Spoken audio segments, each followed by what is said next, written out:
Hi everyone, welcome in, welcome in. We got a great Hello. interview. We got a great interview today. It's Jeff Siewicki, and we're going to talk about regenerative farming and how to make money on a farm.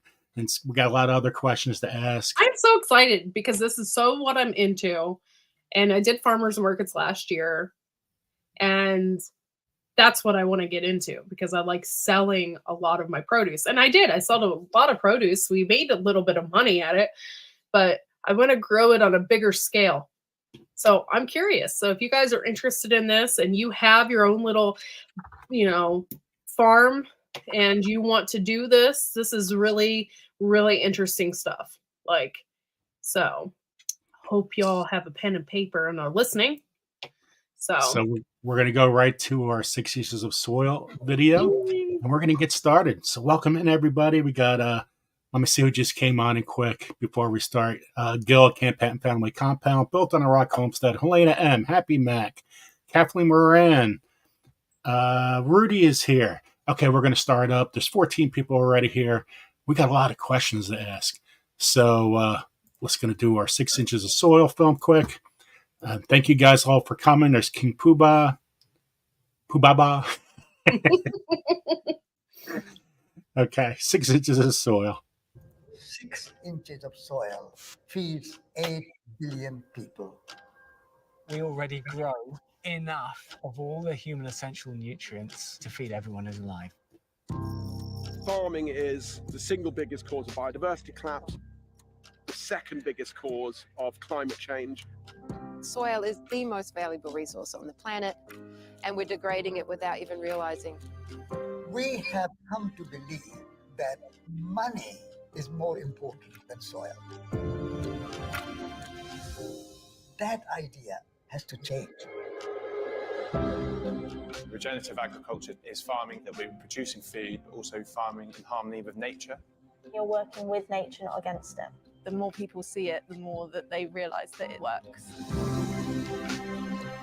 Having a regenerative agroecological system, that is surely the solution.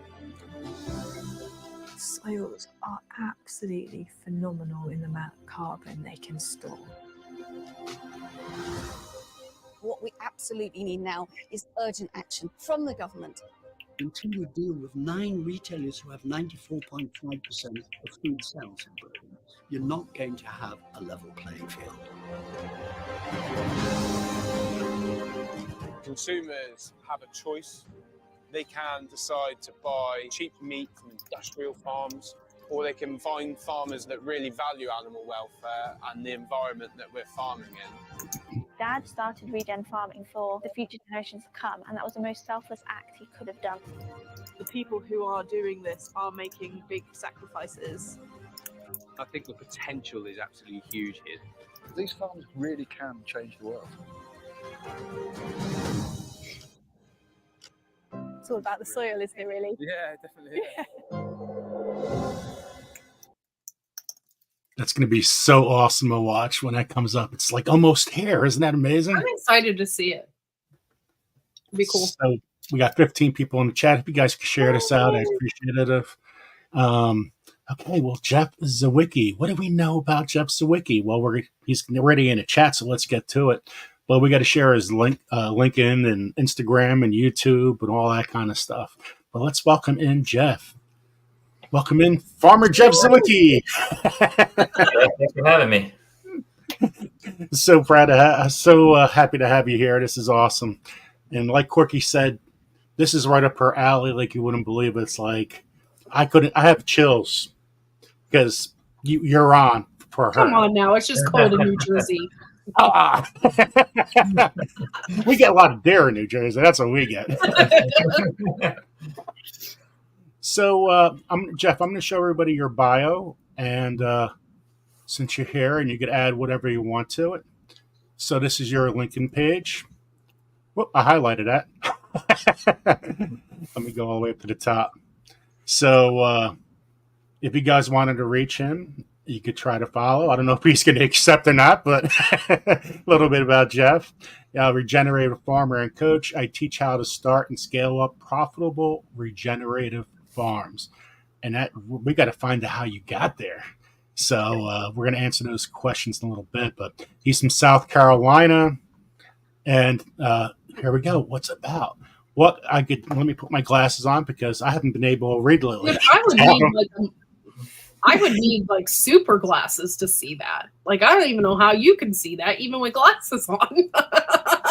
I'm getting too old, Jeff. My eyes are going bad in the last 3 years. What I can do for you: increase farm sales to net six-figure profits in just 6 months without endless social media or email, like 53 successful farmers and counting. This is done by cutting costs, increasing profit margins, acquiring new customers, and growing efficiency. This will allow you to lower the cost of environment footprint while becoming more self-reliant and profitable. Well, how do we do it? Well, online courses, live coaching, and one-on-one individual counseling. How do I learn more? Schedule a free discovery call. That is really cool. I seen that on his site. Discovery call, see what's going on with what your life is about and what you need to do. Boom. I think that's really awesome. And down here in the last paragraph, Jeff Siewicki, pronounced Siewicki, I hope I got that right, is a regenerative farmer and consultant. Jeff started Vital Mission Farm in 2017 to grow food that is healthy for people, animals, land, and environment. So exactly like 6 inches of soil, right? I thought that was pretty cool. His mission is to innovate and develop new agricultural techniques to act as a solution to climate change while supporting farmer success. Jeff capitalized on the key fundamentals to being successful financially, socially, environmentally, in order to build six-figure regenerative farm on just a few acres. And a lot of you guys in this chat I know have just a few acres. Mm-hmm. So now he delivers coaching and consulting to current and future regenerative farmers that want to maximize their farm's profitability and sustainability. He's passionate about regenerative agriculture and believes that family-owned regenerative farms are the key to improving human health, farmer well-being, and environmental sustainability. So let me get out of that. I think that's awesome. Couldn't have said it better myself, Joe. Sorry for the long introduction, but I think it fits so perfect to what we're trying to do with the soil and teaching about the soil, because that's where all life starts, basically, with the soil and ocean. Without those two, we have nothing. So, and growing healthy food right now in society, there is none. Very little. Everything that's organic out there, it's not even organic. So I know, it makes me so mad.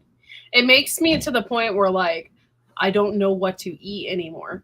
Like, I go to the store, I'm like, should I get that? And it's funny too, because okay, we were just at the grocery store before I came on here, right? And we're looking at stuff, and they had like the biggest grapefruit and stuff I've ever seen. I'm like thinking, is that GMO? Like, or why is this so big? Yeah, what did they put no way on that's organic? Yeah. Like, it freaks me out a little bit. So how did you get where you were today? Did you grow up on a farm? Did you live in an apartment, house? What was your family like? Did you have a little garden? What did you grow up on? Yeah. So we moved out. We bought a piece of land in the country. Let's see, that was around 2016. It's about 8 years ago. And you know, I might get crucified for saying this, but I had never intended to be a farmer. That was never kind of in the cards for me. Never thought that's where I would end up. You know, I had a good job in the medical field.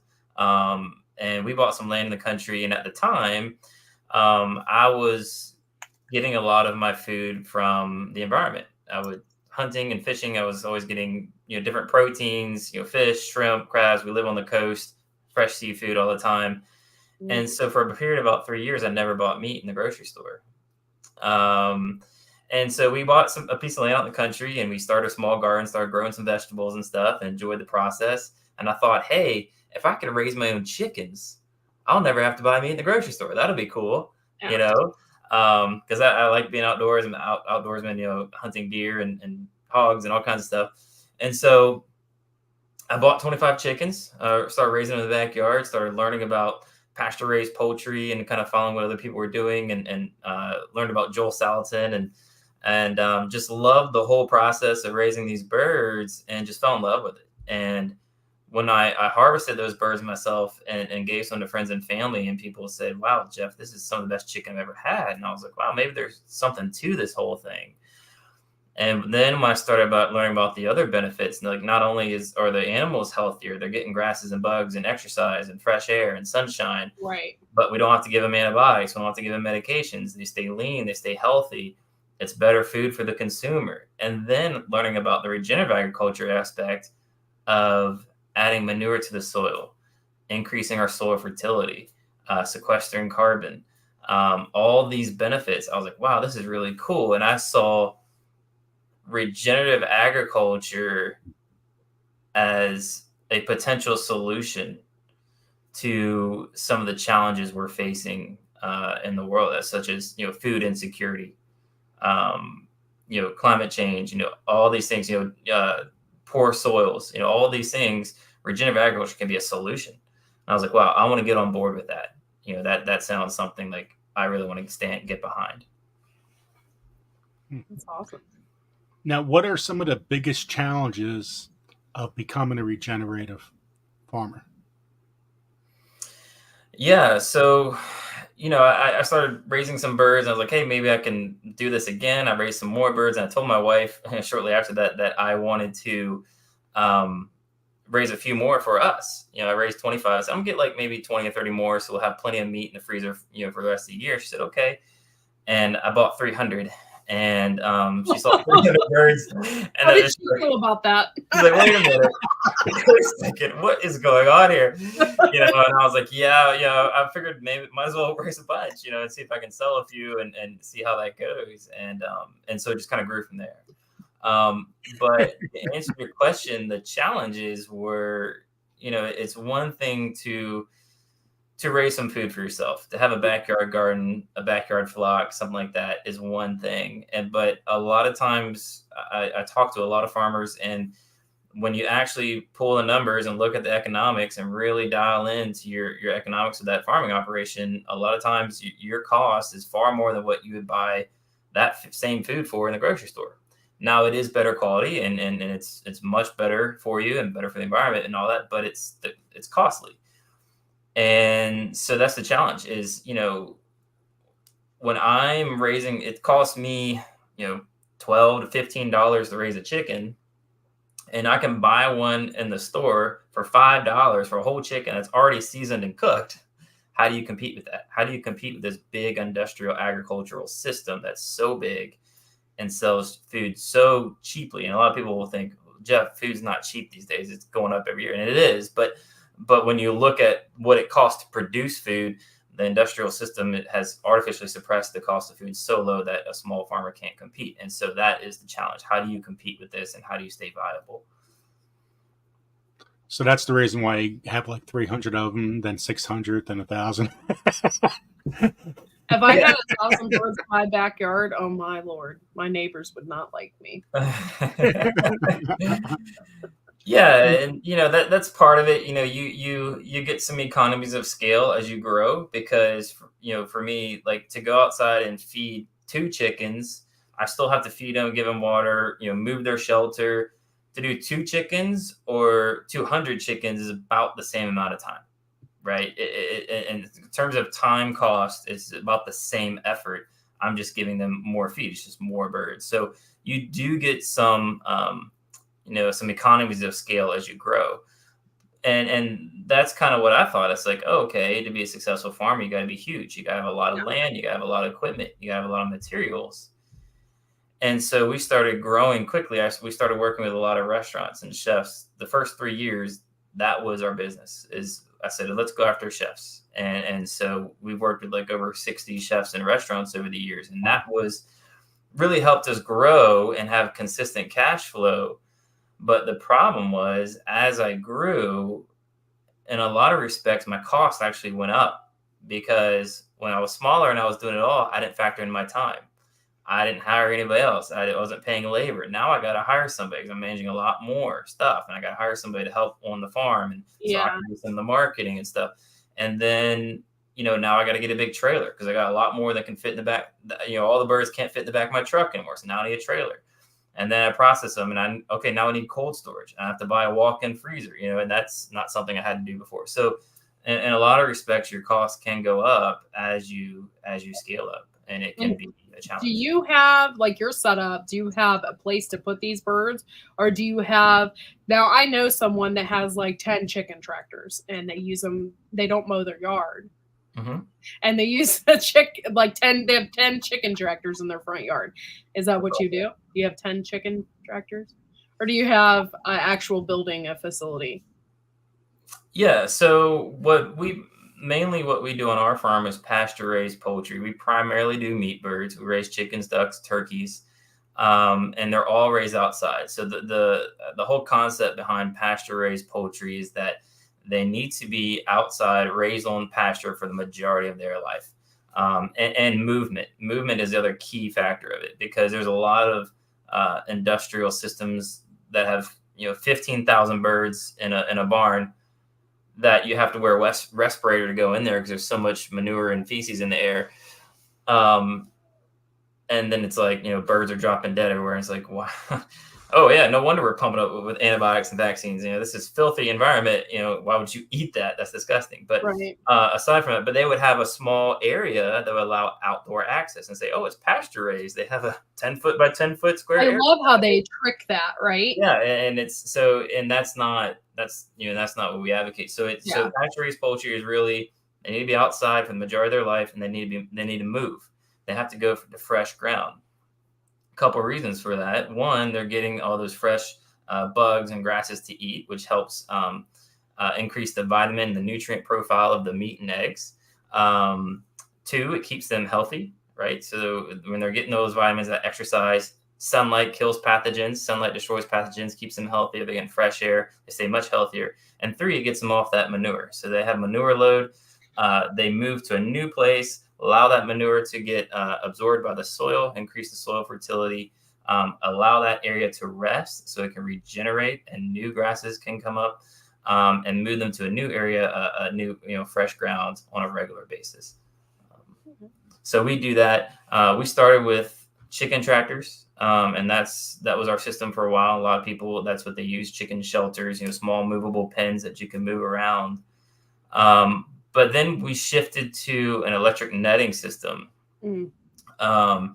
And the reasons for that was mainly a time saver, primarily, but we can, now we can put 500, 1,000, however many birds we want in an area with just a couple of strands of electric fencing. I can set up a net, move the shelter, the feeder, the waters, set up a new net and be done. And I've moved, fed, watered, and serviced 1,000 birds in 30 minutes. Okay, And so like meat birds, for instance, they in 8 weeks they're done. So how many times do you rotate your electric fence during that time period?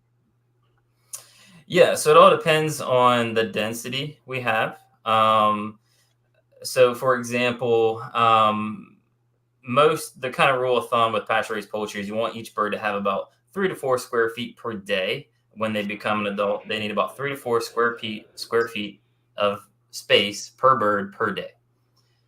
So if you have them in a shelter and if you've got a 300 square foot shelter, you can put 100 birds in there and you need to move it every day, right? And that's what a lot of folks do. We can sometimes play with those numbers. So if we have a large area that's maybe 3,000 square feet and I've only got 500 birds in there, then I can move them every other day. And so sometimes we can do that. But does that answer your question? Yeah. Oh, completely. Okay. I was just curious Yeah. because like if you have, for me, for instance, if I had 1,000 birds, I'm like, how am I going to move these birds around like every few days? Like it's going to be insane. So I'm just curious. Cover a lot of ground. You can raise, and that's one reason why I love raising meat birds. Aside from maybe a market garden vegetable production, when it comes to protein, or unless you're doing you're rearing insects or something, pasture raised poultry, you can produce the most pounds of protein per acre. So in 8 weeks, 500 birds, you can cover 500 birds on 1 acre. You know, in 8 weeks, you have approximately 2,500 pounds of meat on just 1 acre of land. In 8 weeks, think about that, 2,500 pounds of meat in 8 weeks on 1 acre of land.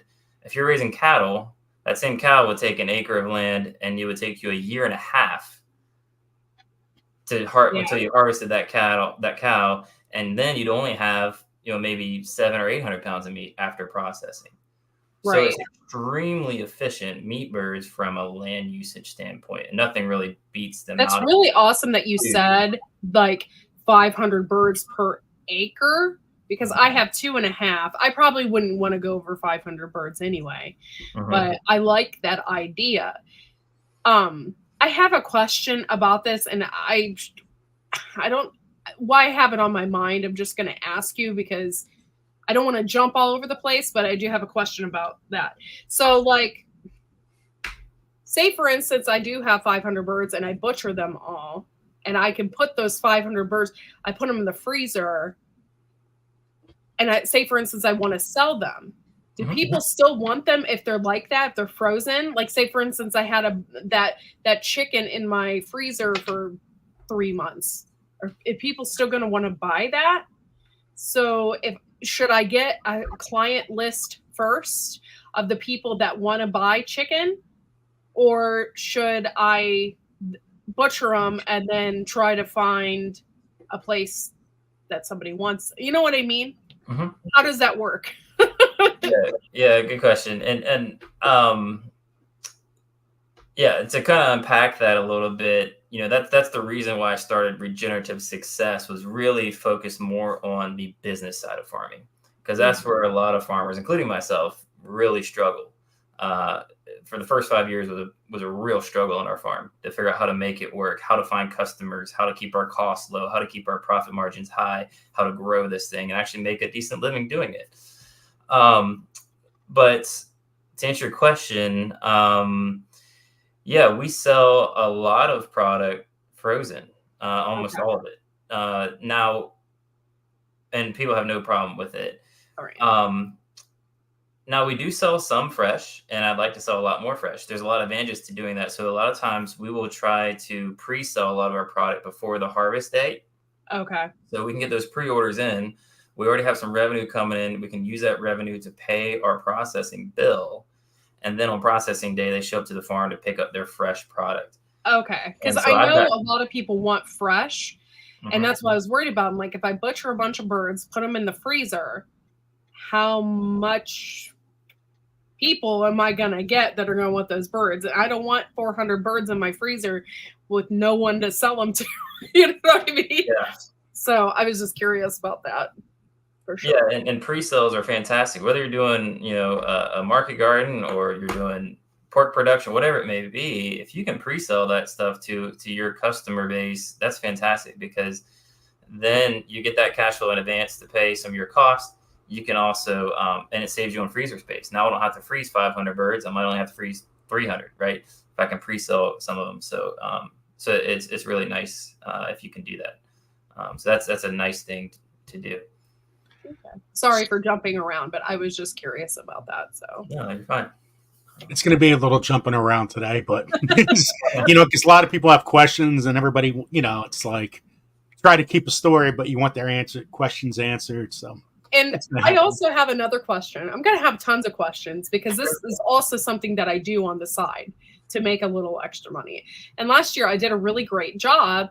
I sold tomatoes, and actually my green beans were the ones that really, I sold so many. That was a shocker for me, as I sold so many bags of green beans.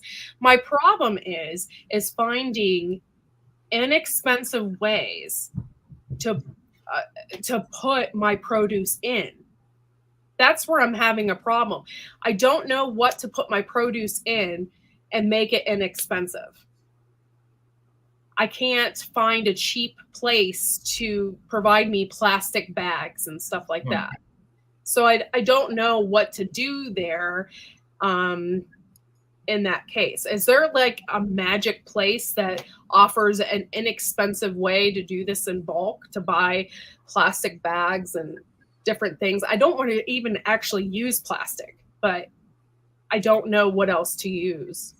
You mean for taking things to the farmer's market, then bringing it from the farm to the customer? Last year, I sold my green beans at $2, or not $2, $4 for 2 pounds of green beans. And I mean, people are just buying them left and right.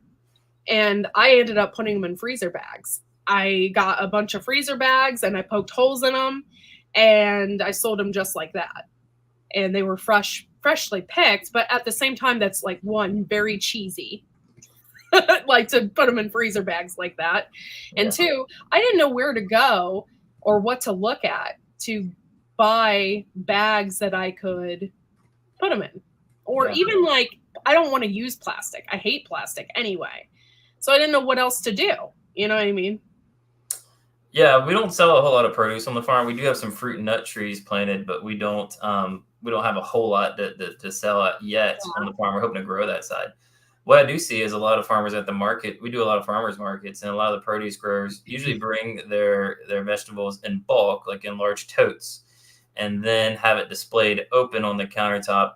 And either they will just put it in a paper bag to give to the customer, or a lot of times they'll bundle it. Put a rubber band around a bundle of a bunch of carrots or something like that. Oh, okay. And bundle it that way. That's what I see a lot. But well, that makes more sense than what I was trying to do. I was just trying to be more organized, but I didn't like the fact that I was using like a gallon freezer bag and then filling them up and then selling them like that. But yeah, it was, I'm new to this as well. Like I've always had a garden and I do really well. I think last year we did like 800 pounds for my little garden, and I did a really good job. I just want to sell now. Like I even bought vegetables specifically to sell, which are tomatoes and green beans, because that's what really took off last year. So this is my first year that I really am getting into it, and I want to start selling more produce. Yeah, and I think when it comes to selling, I think farmers markets are a fantastic outlet. A lot of people kind of dismiss farmers markets, or they think, it's not worth my time. But I love them, and I strongly encourage new beginning farmers to take that. Even if you've been farming for some time, go to a farmers market, because there's so much value there. And I'll try to outline some of the value. But number one, you're getting real-time feedback from real customers, right? So as opposed to having like an online store, which you rarely hear from the customer, or getting kind of one-way or two-way communication, you're getting that two-way communication at a farm stand or at a farmer's market. And so you're getting that feedback from the customer saying, hey, this meat was freezer burnt, right? Or these onions were, they're a little past their prime, or maybe, or they tell you this was fantastic and this is how we cooked it. And that's great to hear, getting that feedback from customers. You also get feedback in terms of how to price your product, right? If you have some stuff for sale, like for example, I'll use chicken as an example. If I'm selling out of all of my breast and my thighs every market consistently, and I'm getting a backlog of wings, they're not moving, then that tells me I need to increase the price of my breast and my thighs, right? Because I'm selling more than I am. It's not evening out. Maybe lower the price of the wings or bundle them together, do something like that. Because you also want to manage your inventory, but you get that great feedback from customers on pricing, on quality. They'll tell you how they cooked it, give you some cooking ideas. I mean, it's just tremendous what you will learn at a farmer's market. A couple other tips, things that I recommend farmers do is, one, we always have an email list. So we'll have a sheet of paper. On that sheet of paper, we'll have 3 columns: name, email address, and phone number. And we let people sign up to our email newsletter, so we can continue to send them emails, tell them what we're doing on the farm. We also will put a QR code on that sheet. So if they don't want to fill it out, or sometimes it's really hard to read handwriting, they can just scan the QR code. It takes them right to a sign up page, or they can sign up to join our email list. That's a really great idea. That's awesome. So that really helps grow our list, because now we've got customers that are local that are interested in what we're doing, and now we can start sending them regular emails about what we're doing and specials and stuff like that. So that's one thing that's helped tremendously at a farmer's market. Second thing is having something to catch people's attention. And in fact, I go through all these. If it's okay, I'll do a quick plug here, Joe. Go for it. I have a free course. I just want to share this with you guys because you might find some value in it. I have a free course that really goes in. It's called Farm Marketing Quick Start.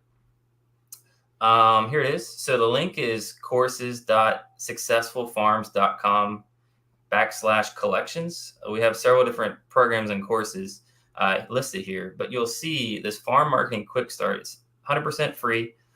If you go here, you can click on that.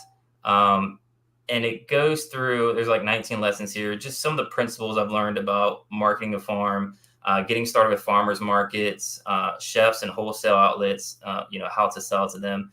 It's really, it's got some good material here. And so if any of you guys want to check it out, again, the link is courses.successfulfarms.com/collections, and that'll take you there. You can sign up for free. But that was my shameless plug quick. But some of this I go into in the course, in the free course there. But another thing that helps is having something to get people's attention, right? Get people to come over to your stand. So something that's worked for us a lot of times is we have brought livestock to the farmers market. And so we have guard geese that protect our pasture-raised poultry from things like hawks. And so we'll bring a guard goose and people will see it, or we'll bring baby birds when we have babies, and people love that. We'll have them in a little pen. They'll come over. Oh, it's so cute. They'll pick them up. The kids, they want to take pictures. And what we do is we set up a sign right behind the little place where the birds are that has our farm name on it. So when they take a picture and they post it on social media, you have the farm name in the background. And so it also gives us free advertising too, and draws people over to the stand. And that works wonders, Yeah. If you can offer samples of your product, that goes a long way. If you have something that you can sample, if you're doing vegetables or something like that, you can easily sample, cut up small pieces, let people try the difference or see the difference. We have taken our pasture raised eggs and cracked one in a glass, and then took an organic brown egg, which is not truly pasture raised, just given organic feed and raised in a warehouse, and cracked it, and people could see, how much thicker, richer our eggs were compared to the store-bought ones.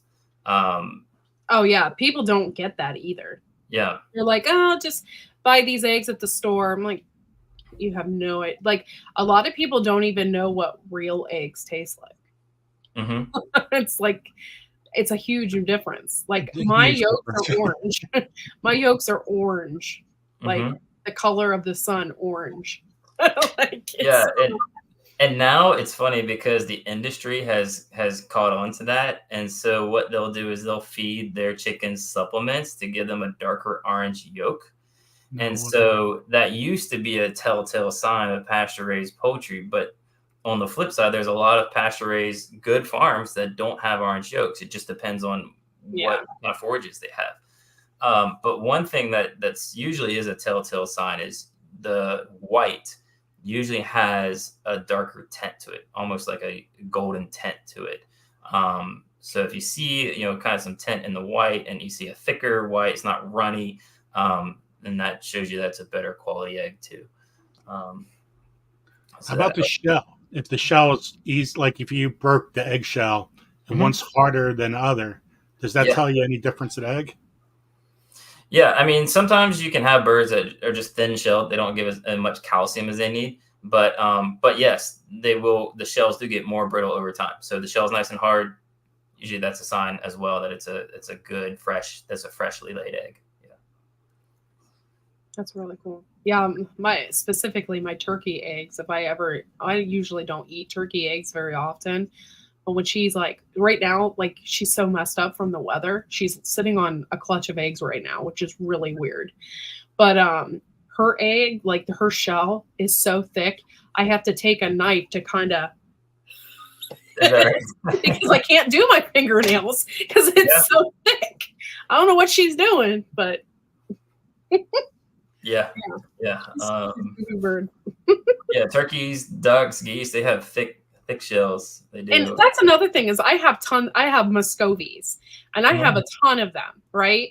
And I know particularly a lot of Asians love duck eggs.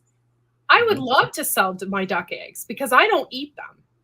And I would love to market them and sell them to people, but I don't know where to begin. So I'm going to have to take your course.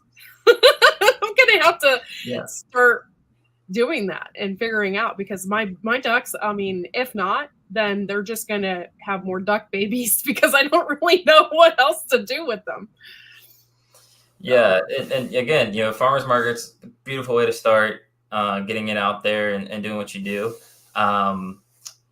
Yeah, it's a wonderful way to get. And the other thing is we used to sell a lot of duck eggs at the farmers market, actually. And a lot of people struggle with pricing. And what I tell folks usually is when you're struggling with pricing, look at what it cost you to raise and what's worth your time. So don't look at what Farmer Joe is raising their product for or selling his product for. Don't look at what the grocery store is selling it for. You need to do a deep analysis and figure out what your cost is to the penny to produce that product. And then if you're selling direct to consumer, I usually recommend folks to shoot for a 50% or more profit margin. That's a good, healthy profit margin. So if it costs you $5 to produce a dozen eggs, you should be selling those eggs for $10, right? If you're selling wholesale, I usually don't like to go below 30% profit margin. Okay. And the reason for that is if something changes, your calculations were off, your feed bill went up, your processor said, oh, we had to increase the prices this year, it doesn't put you underwater. If you're skating on a 5-10% profit margin, something goes out of whack, then you're underwater. And so 30% is a good margin for wholesale, direct to consumer, 50% plus. Okay. Well, that makes, And well, not only that, sometimes my ducks are a pain, and like finding their eggs is like an Easter egg hunt. Or for some reason, they always love to lay their eggs in the mud. So their eggs are always absolutely disgusting. I don't know why, but ducks are disgusting. People think, oh, they're so majestic.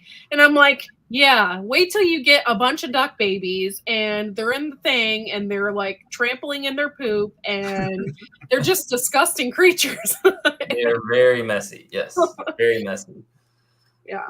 But yeah, it's always like it is with the ducks. It's always like an Easter egg hunt, trying to find where they put their eggs. So yeah. And my son, he's 6 years old now, but he loves going out there. When we had a lot of laying ducks, and I was like, every day's an Easter egg hunt. And he'd go out there and he was collecting the eggs, and he loved it. He was a good help for me. So yeah, because they don't really use nesting boxes. No. And I tried to put like straw and stuff out there because it's cold here, like it's like, I think last week it was, 16 degrees or so. And I've tried putting straw out there for them. They don't want that. They want to lay in the mud when it's super cold. They don't care. They'll put their beak in their wing and that's it. And I'm like, these ducks are so weird. But yeah. You're right. You're absolutely right.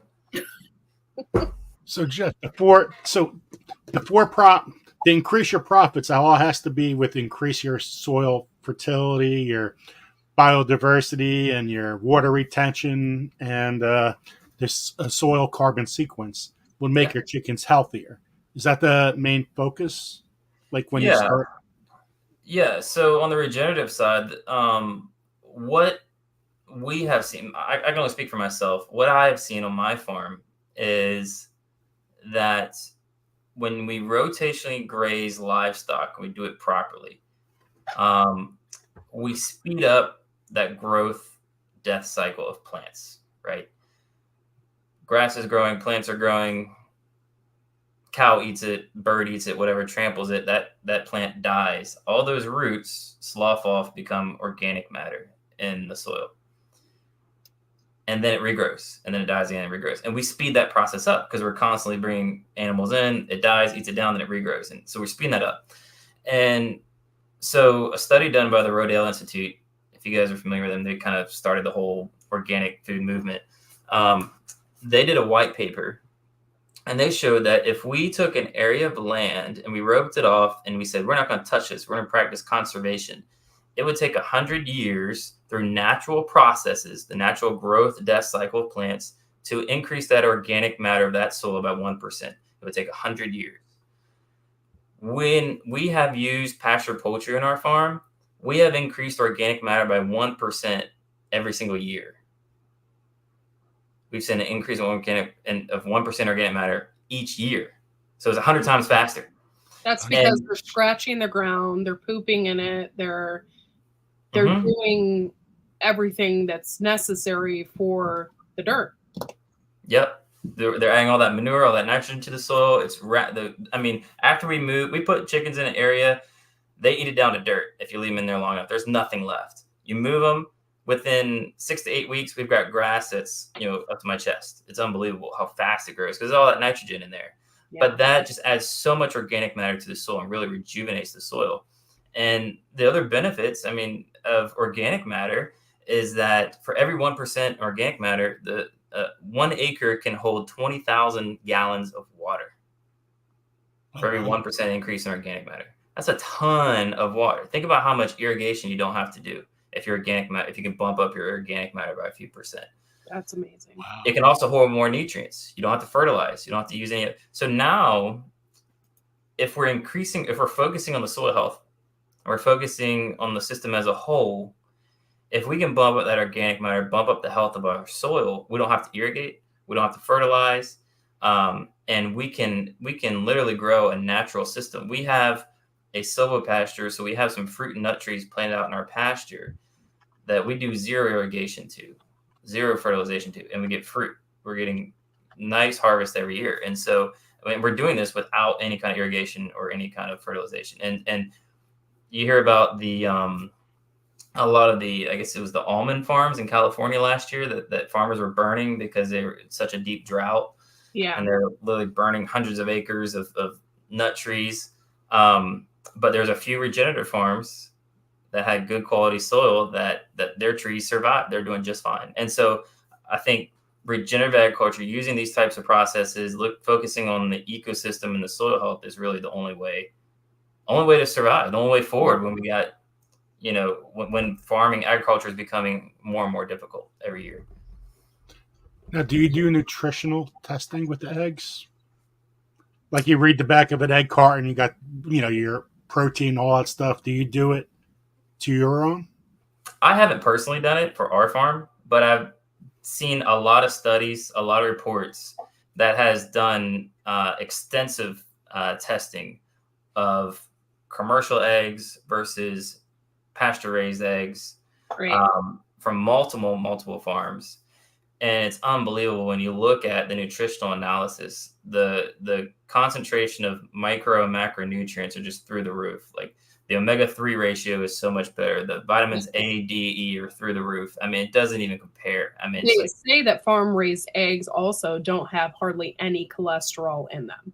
Mm-hmm. And then the ones from the store have a ton of it in there because of what they're feeding their birds versus what we do with our birds and let them eat bugs and all of that stuff, which is completely different. And that's another thing that really bothers me too, is like, I've known a lot of people that have chickens or whatever, and they say that they're cage free when really they're just like growing. They just have their chickens in a barn on concrete, and they say they're cage free. Like, really? Like, I had bought birds from a cage free facility, and then their combs were white, their feet were almost white. And then when they stepped outside here and they were for about a week, their combs started coming back to color. Their feet were starting to come back to color. It was crazy. I'm like, I'll never buy cage free ever again unless I know where it's coming from. That's nuts. Yeah, labels, particularly when it comes to the poultry industry, the egg industry, are just unbelievable. I mean, you wouldn't believe, like, the requirements are just ridiculous when it comes to the federal government. And you know, the big agriculture industry has grappled onto that. You know, they use that to their advantage, or at least they have for many, many years. They've used that to their advantage. But nowadays, I think it's a great time to be a farmer, because there's a lot of, the average consumer is more educated than they've ever been. They're more knowledgeable and supportive of local small family farms than they've ever been. And we have more tools at our disposal than we've ever had before.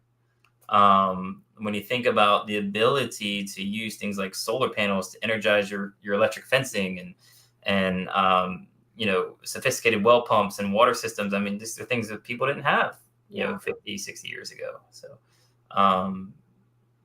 you know, I see a lot of pluses, and there's a lot of young folks I see that are interested in farming. You know, there's up until I'd say maybe 20 years ago, it was the average age of the farmer, I think they said, was, you know, like 65 plus, and no one was wanting to go into it. They said, you're just going to lose your shirt in farming, right? All the small farms are disappearing. And now you see this resurgence of people of all ages that want to know where the food comes from, want to have food security, want to grow better food out there, have a, you know, secure food system, and help their land. And, you know, it's really encouraging to see that. I tell Joe all the time, like, I never eat lettuce from the grocery store. In fact, I don't eat lettuce at all anymore unless I grow it myself, because I don't trust it. I'm like, you're going to get lettuce from the grocery store, and that's going to be the one that they recalled, and you're going to die. Like, yeah, it freaks me out. And if they would think about that, the regenerative farming and stuff like that, I don't think we would have the issues that we have with hepatitis being in our lettuce, and then, you know, we consume it and die. Like, just freaks me out. Look all the machines that are picking up the lettuce. It's not even people picking up the lettuce, it's machines. You know, just going down, there it goes. I wonder if that has to be part of what's going on with our vegetables. It's because of the machines. They're not clean, constantly hitting dirt, you know. It's getting sickening because nobody wants to work anymore. That's the problem. And I want to see a resurgence of small farms. I think there's so much benefit to increase small family farms, benefit to the environment, benefit to rural development, or rural financial development, you know, benefit to farmer security, health. You know, it's just so great for everyone if we can have more small family farmers. And so my belief is that if we can show farmers that you can make a viable living from farming, you know, you can quit your day job and you won't lose your shirt. There is a way to do this without losing your shirt, that more people are going to want to get into it. More people are going to want to get into farming, which means we have better food system, better health, you know, more secure, stable environment. You know, all those benefits come with it. Yeah. And yeah, you guys were saying about machines spreading diseases, but it's also the fact that they are not monitoring, like, say, for instance, the same people that have romaine lettuce have cows in the same area. They're not practicing like disease-free area. They're not using the land and stuff as it should be. They're not practicing regenerative farming. So there's a lot of disease in the soil. So that they're planting the romaine lettuce right on the diseased soil. So that's another like issue. That freaks me out. I'm never going to buy lettuce in the store again. Well, look at the autoimmune diseases. Autoimmune diseases are happening all over the place today. You know, what used to be really rare where you had 10 people are now starting to become, you know, it's not even a small disease anymore. And it's crazy. Yeah. And now you see, you know, what do they say? We have 20 years of topsoil left, some estimates say, because of all the deep tillage and all the poisons we're putting on the ground. So we don't have a choice. There's got to be a better way to do things, and we have to do it now. So, what's funny is you do eat stuff from the grocery store, produce and whatever, and if you grow it yourself, it tastes completely different. Like, I don't think people really know what an actual carrot tastes like. Yeah. Because when I first started growing carrots, I was like, I can't believe this is a carrot. This is amazing. This is 10 times better than anything I've had from the grocery store. And that's the same thing with green beans. My husband hates green beans from the grocery store. And we grew tons of green beans last year, and he's like, those are good. I canned a bunch of them. And like every chance I got, I made green bean casserole, and he's like eating it. And I'm like, wow, you must have just rediscovered that you actually do love green beans, Yeah, it doesn't even compare. It's not even the same thing. Yeah. What I love, the biggest change for me was asparagus. It's so delicious. My mom can't cook asparagus. So I grew up, I looked at it, I'm like, I'm not eating that. And I grew it because I wanted to show everybody me growing asparagus. All of a sudden, I'm like, I'm hungry. Let me take a bite of that. I'm like, oh my God. I know. This is awesome. It's so delicious. Better than the grocery store, for sure. Like, that's the same thing. Like, kids that eat Brussels sprouts and stuff, they're like, oh, my mom, I hated Brussels sprouts. I hated broccoli growing up. It's because you never had it from the garden. Like, you don't know. I mean, it's delicious. It doesn't compare. Yeah. Yeah. It translates to even eggs and like the meat industry as well. Like we did some pork production a few years back, and we raised pasture raised or forest raised pork, and then we harvested those pigs and had them to prepare some bacon for us. And then I cooked the bacon, and my kids were like, "What is this?" And I was like, "It's bacon." Like, it tastes nothing like bacon. I'm like, it was completely completely different flavor and everything. And it was like, yeah, this is what food's supposed to taste like. It doesn't compare, and it also tastes 10 times better when you do the work. I've noticed that. Yeah. If you do the work, it also tastes a lot better when you do all that work to grow the food. Yeah.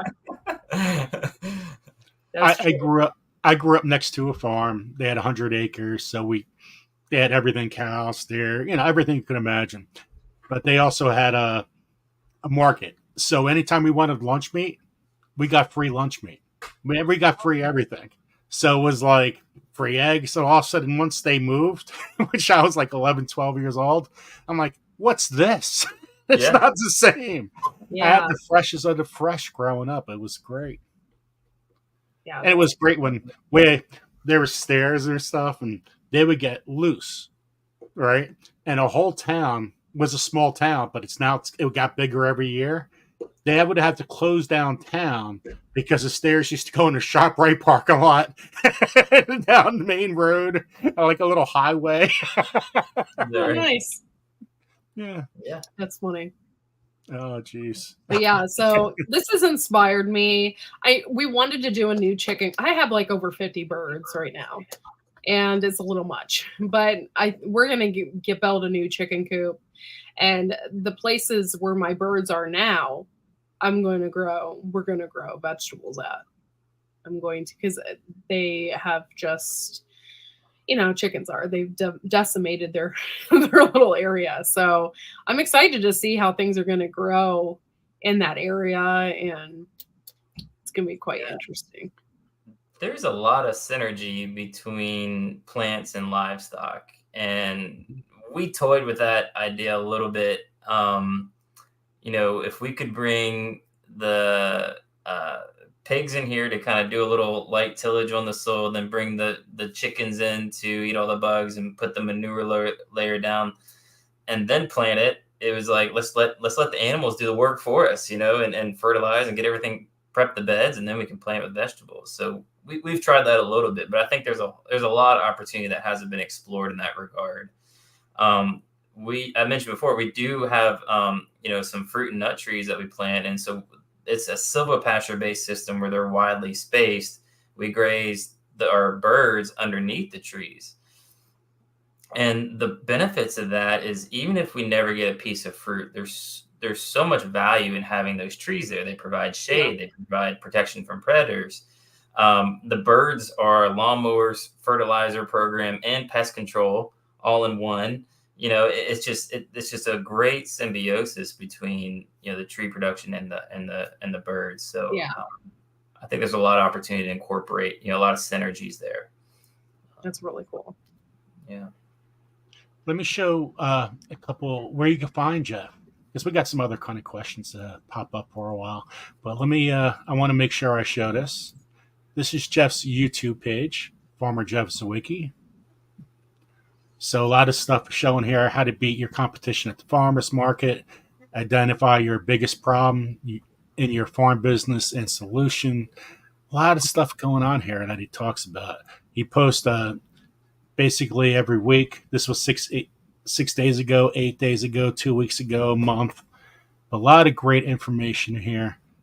Farming profitability, 5 things you must have in your border house. Tom saved $1,000, so he also does interviews, as you guys can see. The problem with destructive ag. Now, watching this was incredible, Jeff. That soil, it was like unreal, wasn't it? It was like a rock. Yeah, it was like just a solid rock and like desert white bleached soil, and it's like, but you see all the green corn they had growing there. That was unbelievable. Can I show that to everybody? Is that okay? I can show that? Yeah. Okay. You guys see this soil. But that goes on. People don't realize that goes on over, you know, 95% of the farmland all over the world. Mm-hmm. And it's not sustainable. You can't, there's only so long you can put an IV drip across the world in agriculture of fertilizer. You know, it's literally the soil is dead. There's nothing left, and the only way they can grow anything is by having an IV drip of fertilizer in it to keep it alive. You know, that's the only way. And that's probably GMO corn as well. It will grow through anything, and it will grow. It'll even grow through poison, and then we're eating it, or our livestock is eating it. There's no such thing as microbes in this soil. Nothing. Yeah, there's no soil life. It's dirt. I'm gonna play for a second. Visiting some family, and you can see here is a field of corn that's been planted. Look how white this dirt is. It's almost like desert sand. You know, good soil should be black and loose. Look how hard this is. Oh my gosh. Hard as a rock. I couldn't break with our foot. My shoe. This is the problem with conventional agriculture. It just depletes the soil. This soil, good soil, should be rich, moist, and be like chocolate cake. This is a rock.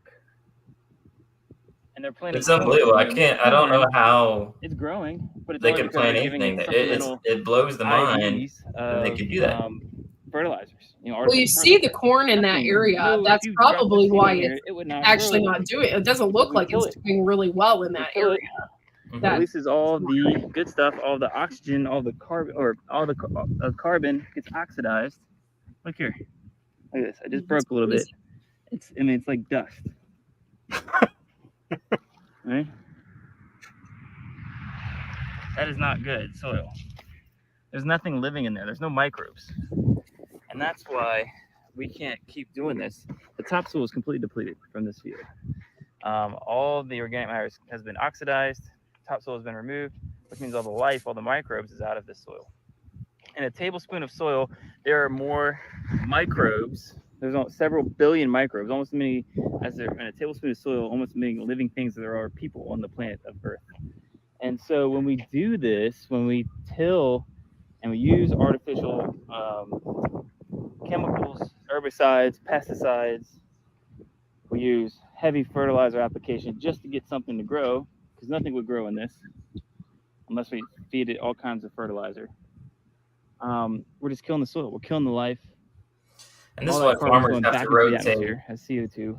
Fields. That's what I was going to say. Don't they rotate to avoid a lot of that from happening? I mean, that's what kind of created the Dust Bowl, right? Yeah, they kill the soil. There's nothing left. It can't grow anything. And they move on to the next field. And they just do it and they repeat the cycle. And that's why our biggest threat to to agriculture and to basically, to humanity is desertification. Everything's turning into desert. You're literally creating desert there by doing deep tillage and putting all these chemicals on it.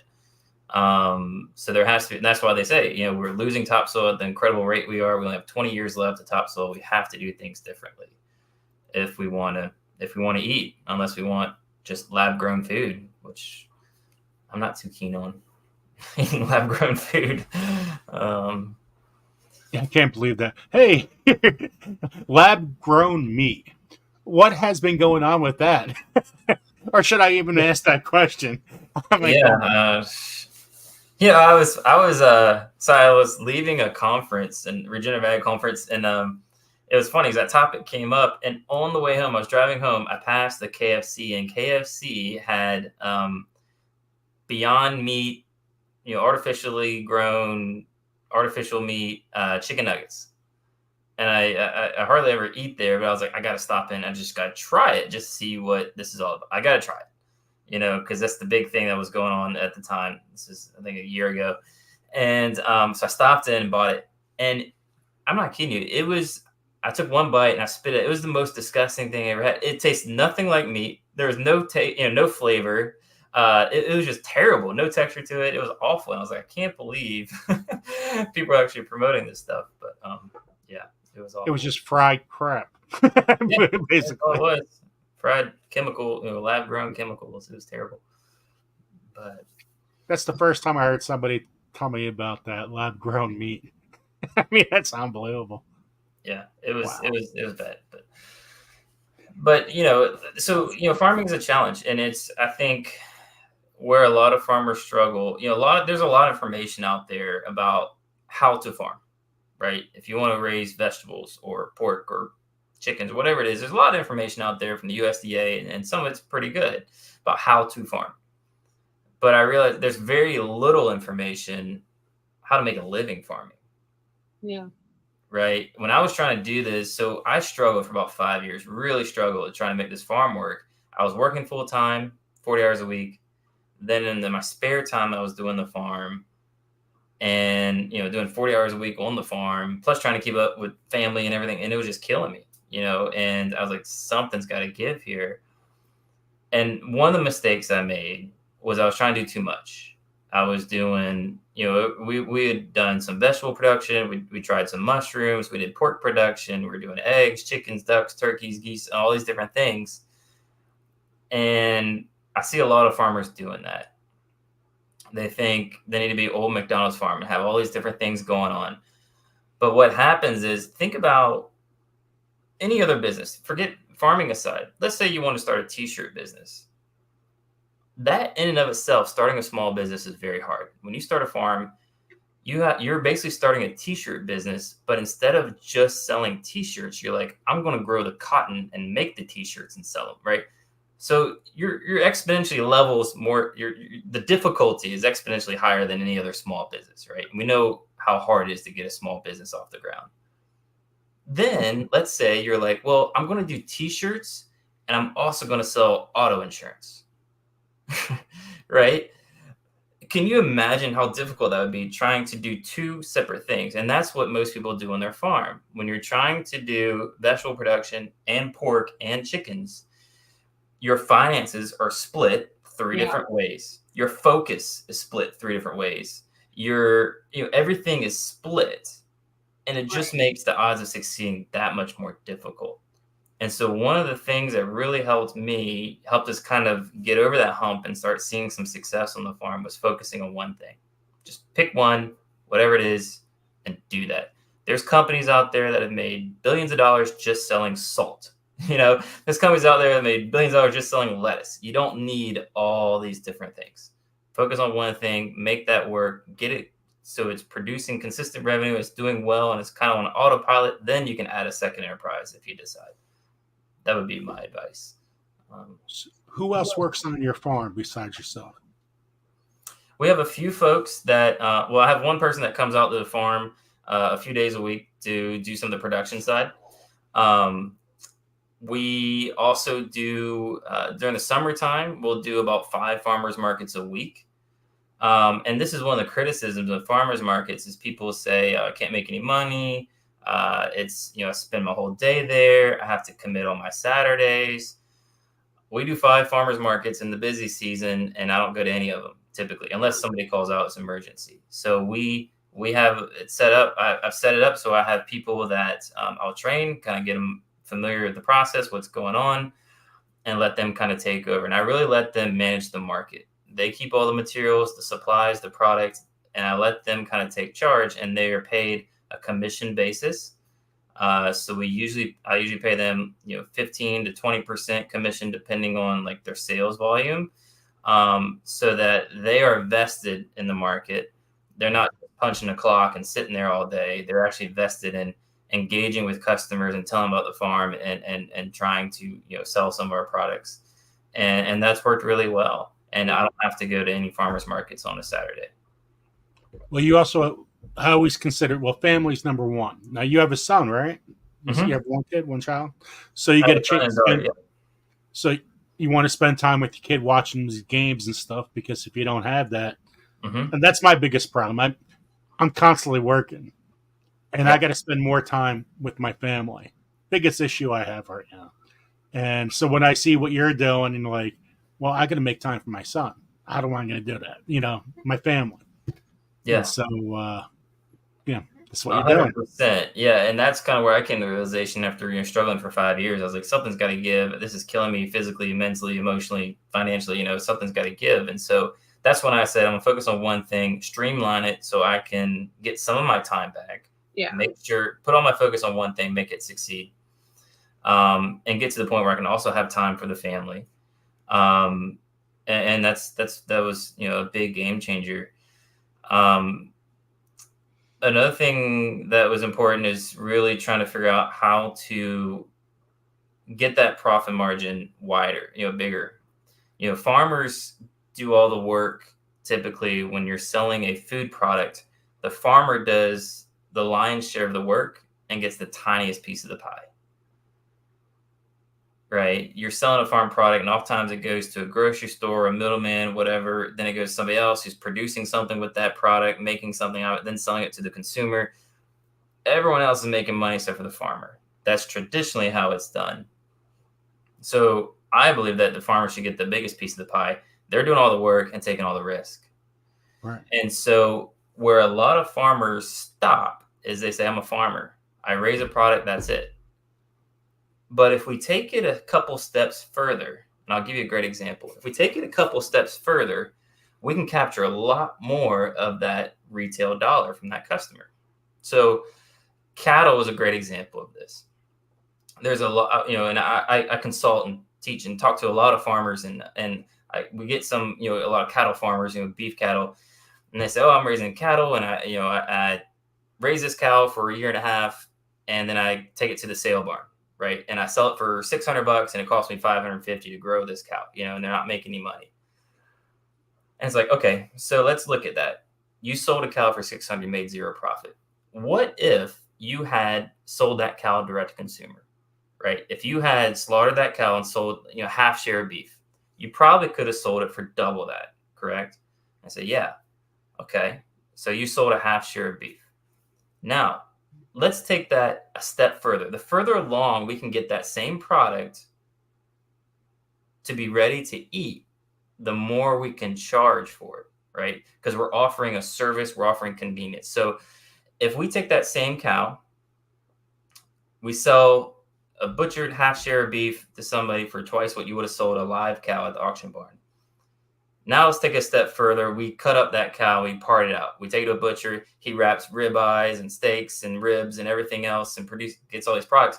And you sell it part by part, piece to piece, right? You might be able to sell those ribeyes for $15 a pound. Now you're getting 2, 3, 4 times more than you would have gotten for it, right? Now let's take it a step further. What if you took that same ribeye, or a chef takes that same ribeye and he puts it on a grill, seasons it with some mashed potatoes and green beans and throws it on a plate, he can sell it for 3 times more, right? Mm-hmm. So you see how the value dramatically increases the further along we get it ready to eat. Right. And that's what I tell farmers is don't stop at I have produced a product. Take it a step or two further and you will realize so much more profit than you otherwise would have. And a lot of people think that's difficult to do, but it really isn't. So we do a lot of value-added products. I'm a big, strong proponent of value-added products. For example, we take all of our poultry, and when we part those out, what's left, the frame of the skin and bones, normally would be discarded. But we can take that frame and some of those bones that would otherwise been waste, and we can make bone broth out of it with a commercial kitchen that we use. And now we can sell bone broth for $15 for a half a gallon out of something that would have been trash.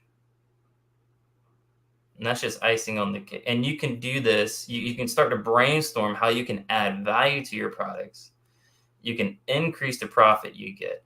And the other interesting thing about value-added products is now you have a product that not everyone else is carrying at the farmer's market. You stand out. You have a different product. You have something that has more value.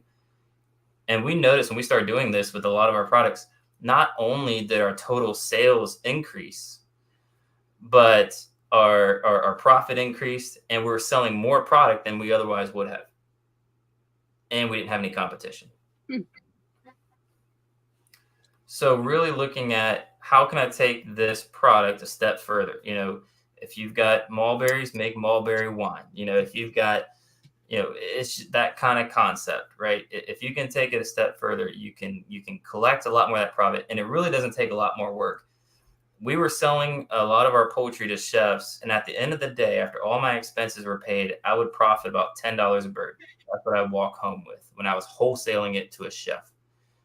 When we started parting those birds out, selling it direct to consumer, doing these value-added products, my net profit per bird increased to about $70. Now it's probably closer to $80, some years back, but now around $80 net profit after expenses per bird. And people, I tell them, they say, how much you sell a bird for? And I say, we sell birds for $140. And they're like, there's no way. I'm like, there's a lot. It's not as simple as putting a $140 price tag and selling this to a rich person. There's a lot that goes into that. But this only takes us, an extra 5 or 10 hours of labor a week to make 7 times more money. Yeah, sign me up. I'll do that all day long. Now, who do you talk to? Like, if you had a question, what's your reference? Like, who do you go talk to? How do you research about it? Like, would you go? Is there a person that you would, like, you have on your dial? I'm going to talk to him and talk to him about it. If there's if you're a farmer and want to get into like doing value-added products, is that what you're asking? No. If you have a situation, say on your farm with either chickens or anything, because you said you only got into this around 2017, right? So it's not like you grew up with all these things. So if there was a question like you didn't know, and there was a problem or situation or chicken getting sick or something on a farm, who would you have be on your speed dial? Yeah, I mean, then I was, I would rely on a lot of neighboring farmers, and I still do, rely on neighboring farmers, see what they're doing, compare notes. Also, a lot of agriculture organizations have been phenomenal. Like APA is a great one if you're doing pastured poultry. A lot of great information, a lot of knowledgeable people. So whatever you're doing, I recommend to join any kind of associations, groups, because there's so many people you can network and learn from in those groups. Whether it's a Facebook group or a professional organization, there's so much value there. There's always somebody who's faced the challenge you faced. Like, great example, we were selling a lot of duck eggs, and like you mentioned, Corky, like they're so filthy. You find them in the mud, covered in mud and manure, and it's like, how do I get these things clean? I was scrubbing them with the soap, and they weren't getting clean. And so I posted in a Facebook group, farmers Facebook group we're part of, like, how do you guys get eggs clean? This woman messaged me, and she was funny. She like sent me like a private message. She's like, I don't really tell everybody this, but I'm gonna give you the secret, And it was she took shoot, it was some kind of vinegar, mild vinegar, that she diluted down and sprayed it. We spray on the eggs, and sure enough, they came out clean as a whistle. And so, Oh wow, just having that resource, tapping into other people, has been tremendous. Wow. And what has been your biggest change to making a profit? Like, you made a huge change and you made the biggest profit off of that change. Is there anything you could elaborate with that? Yeah, probably couple of the biggest things I've done, what I already mentioned. One, focusing on one thing and making sure I get that super efficient and make sure that's working and running on all cylinders. Once we did that, then it was pivoting from wholesale to direct consumer. So we can sell something for a lot more direct to consumer versus wholesale. But it's a lot more work to find those customers and to build that retail customer side. So selling direct to consumer and then doing the value added products, that was huge. That increased our 7x our sales and our profit, what we were making at the end of the day. Other things that helped a lot was just employing a lot of regenerative agriculture type ideals. Looking at ways we could cut costs and make more money that way. So and a lot of them are more sustainable, right? Using like doing things like, we do a lot of things on a farm, such as like harvesting rainwater. We have a rainwater catchment that we use to water our birds, and we do a lot of solar power, and we do like compost heating for our brooder house and stuff like that. And so all that stuff, there's an expense up front, and you're trying to figure this thing out, but in the end, it saves us some money, and it's better for the environment to green. So that's kind of a bonus, which is kind of cool too. I like the totes that you use too. To put the totes, those big totes, then you put the device, get all set up, them out. Yeah, so a lot of it was, really I was on a shoestring budget trying to figure out how to do this. And so a lot of it came on necessity. Like, okay, now we're going to several hundred birds. I can't buy bags of feed anymore.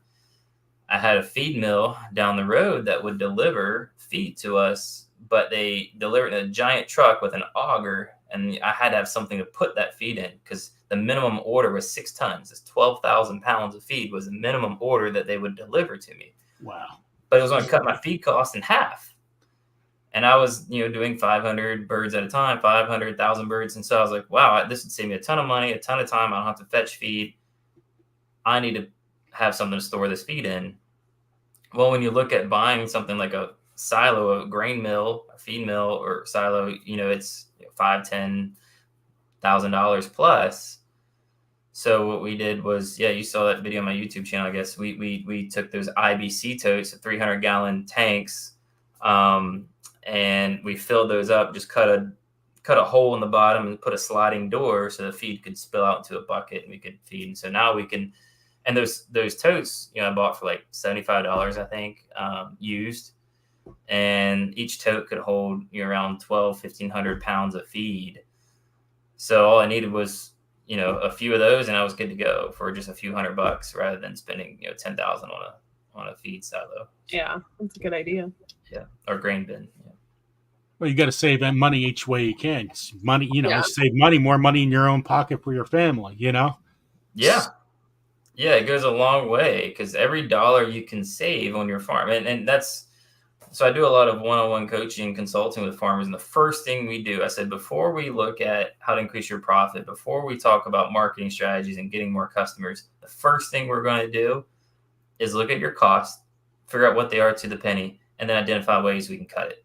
Because every time we can cut your cost, a dollar saved goes so much further than earning an extra dollar, because that's a dollar you don't have to pay taxes on, you don't have interest on. It's so much better to cut costs. It has such a larger effect than earning an extra dollar. So that's the first thing we do. Let me show what else you have here. For you have Instagram. Let me check that out. Let me say. This is your Instagram. I saw a few questions pop in the chat. Did anybody have specific questions. I saw a couple I'm not sure I answered. Yeah, so if you have any questions, guys, put them in all caps so we can answer them. So this is your Instagram page. Just want to show everybody that. We have Jane Doe, that's our awesome mod, and she links everything in chat. Oh, awesome. Cool. So this is your Instagram, regenerative success. Regenerative success, yeah. Yeah, the website is regenerativesuccess.com too. Yep, I'm going to show that in a second. Okay, let me get out of that. And then we have...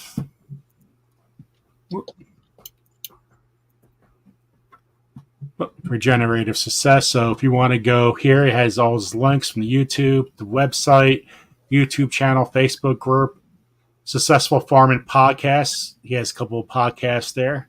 Nice. Webinars, meat and poultry podcast, which is really cool. Let me go to your website. There it is. So if you sign up,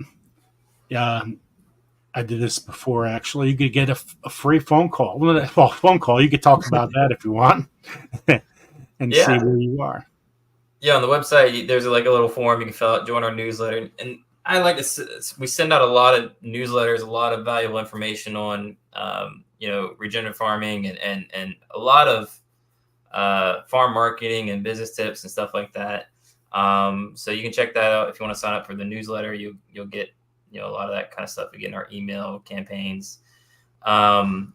We also, and what you mentioned, the calls is, for farmers that are, really looking to grow and expand their farm business. We do a consultation. We'll jump on a phone call with them, find out what they're doing, what their challenges are, what their goals are, assess if we, somebody, myself or somebody from my team will jump on a call and assess if we can help them. And if we believe we can, then we'll tell them how we can help them grow. And so we do that, offer that as a service as well. So Rick had a question. Can you get waste from grocery or fruit? I'm not sure what that says. Or surrounding farmers for feed or compost? Yeah, getting waste. So I think there's a huge opportunity. We tried this a little bit. What they say, the numbers are like 40% of our food goes in the dumpster. Mm-hmm. There's a huge opportunity to reclaim some of that food. One way we tried to do it was, I guess I'll go into it. You can't, so there's some regulations, usually behind, giving rotted or old expired food directly to livestock. Like some people feed it to pigs. They have waste product, they'll feed it to their pigs and stuff like that. Which we tried some stuff like that. But what I see as an opportunity is are you guys familiar with black soldier fly larvae? Yeah. I heard. Yeah. I mean, if you could find, we tried this on smaller scale. Well, we still do it today. If we have cracked eggs we can't use, birds that were killed by a predator, just vegetable scraps, stuff like that, we throw in a bin, a black soldier fly bin, and those black soldier fly will go in there, lay the larva, and we put the bin in the paddock where our birds are. And so when the larvae hatch, they'll crawl out of that bin. The birds just snatch them up. They love them. And so we're taking a waste food product, growing larvae that is in turn feeding our birds, providing them a really nutritious snack. And I think there's a lot of opportunity to grow that much larger. We do it on just a small scale. But with food waste, we've done some with, we've partnered with like local breweries that had spent grains, and we did some of that, feeding the spent grains to pigs and trying to grow some larvae that way. So, I think there's a lot of opportunity to recycle some of that food waste for sure. Yeah, pumpkins are another one. Like at the end of the year, if they, there are large farms that do fall festivals and all different kinds of stuff. So after they're done and they have a ton of pumpkins left over, you can always ask if you can have a couple bins of them, because usually they're like half rotten or something's going on. My birds will eat the crap out of those. They're nuts for them. Yeah, it's a great idea. So what does your wife do, if you don't mind me asking? Does she stay at home the whole time with the kids, or does she have a job and work? And Yeah, she works part-time. She does some admin stuff, and then she also does some teaching. She teaches a bar class. It's like a exercise class too. So she does a couple of it on the side. Yeah. But yeah, between the farm and everything, and kids, we stay busy. But it's good. You plan on gardening? Do you want to garden? No. Do you have a garden? I wish I could. I don't have a green thumb. I am terrible. Like, we plant gardens and we try every year. Like, oh, this year it's going to be great. We're going to do this. And I've tried doing the lasagna garden where we did mulch and cardboard and straw on top of that. And the weeds here are just out of control. Like, we did the whole lasagna mulch thing. We planted it. And then just, a couple months later, the weed just took over. And I was like, all right, if we're going to plant, we need to do it in the winter season. Just forget about spring and summer because it's just unreal. Yeah, I don't have much of a green thumb, but that's why I like planting fruit trees. I like planting perennials, especially tree crops and stuff, because I don't have to weed them and keep up with them. Are you from? It says that you're in South Carolina. Are you normally from South Carolina? Mm-hmm. Yeah, I was born and raised here. Yeah. Oh, okay. You just don't have that South Carolina accent that I was. South Carolina drawl. Yeah, I can pull it up. I need to. Where'd your accent go? So, okay, guys. Go ahead, Joe. All you. You're killing me. But no, what you were telling everybody is very informational. So there was a couple people in the audience that this was their first year doing farmers market, and they didn't have any idea what they were doing. So putting that website out there is really going to help people kind of get a feel for what they're doing. I had no idea when I was going there, but I didn't have a bunch of stuff to sell either. I had green beans and tomatoes. It's not like I had a wide variety of products, but this year I kind of know what I'm looking for. And, so I'm going to plant tomatoes like you wouldn't believe. And I got a whole bunch of green beans and carrots and all different kinds of stuff to sell this year. So when it comes to markets, there's a lot of variability with different markets too, right? Like, starting with the market that's close to home, maybe it's a good place to start, kind of get your feet wet. But at some point, you're going to realize that some markets don't get as many vendors, as much foot traffic as others. Yeah. And so oftentimes you'll find, and this is just for farm marketing in general, a lot of times people are trying to sell to the wrong person. Like, I get farmers who are like, I'm living in a rural area and I'm trying to sell eggs, and I can't sell my eggs for $4 a dozen because Farmer Joe down the street selling his for $3 a dozen. Sally's selling hers for $2 a dozen, and Beth is giving hers away for free, right? Yeah. And I tell them, if you're in a rural area, a lot of times those aren't really your target customers because they have easy access to farm-raised food like that, and a lot of times they may not have the desire or the ability to pay for a higher quality, kind of a premium product, right? Yeah. So I tell folks, whether you're selling online or you are at a farmer's market, I like to target more of a urban metropolitan area. Because a lot of times you have folks that have, and not always, there's always exceptions, but there's a lot of times you have people with more disposable income. Yeah. They're looking for a higher quality product that you can't find in the grocery store. They want to have a connection with the farm. That's a big one, because you see these folks that go to the market or they come to your farm, and you think, some of these folks live in an apartment complex, right? Right. Yeah. They get in their car, they go to work, and they come home, they go back to their apartment, and their foot never touches dirt. They're in a concrete jungle 24 hours a day. So for them, even if they don't live in a rural area, just for them to come to your stand at the farmer's market and buy some fresh peaches or eggs or whatever it may be you're selling, Yeah. huge for them. They see your pictures. They love to hear your stories, your emails, like stuff that seems so mundane and silly to you is like awesome to them because And that makes so much sense. Yeah, they Because help I you live feel in the grounded. country. Yeah. Yeah.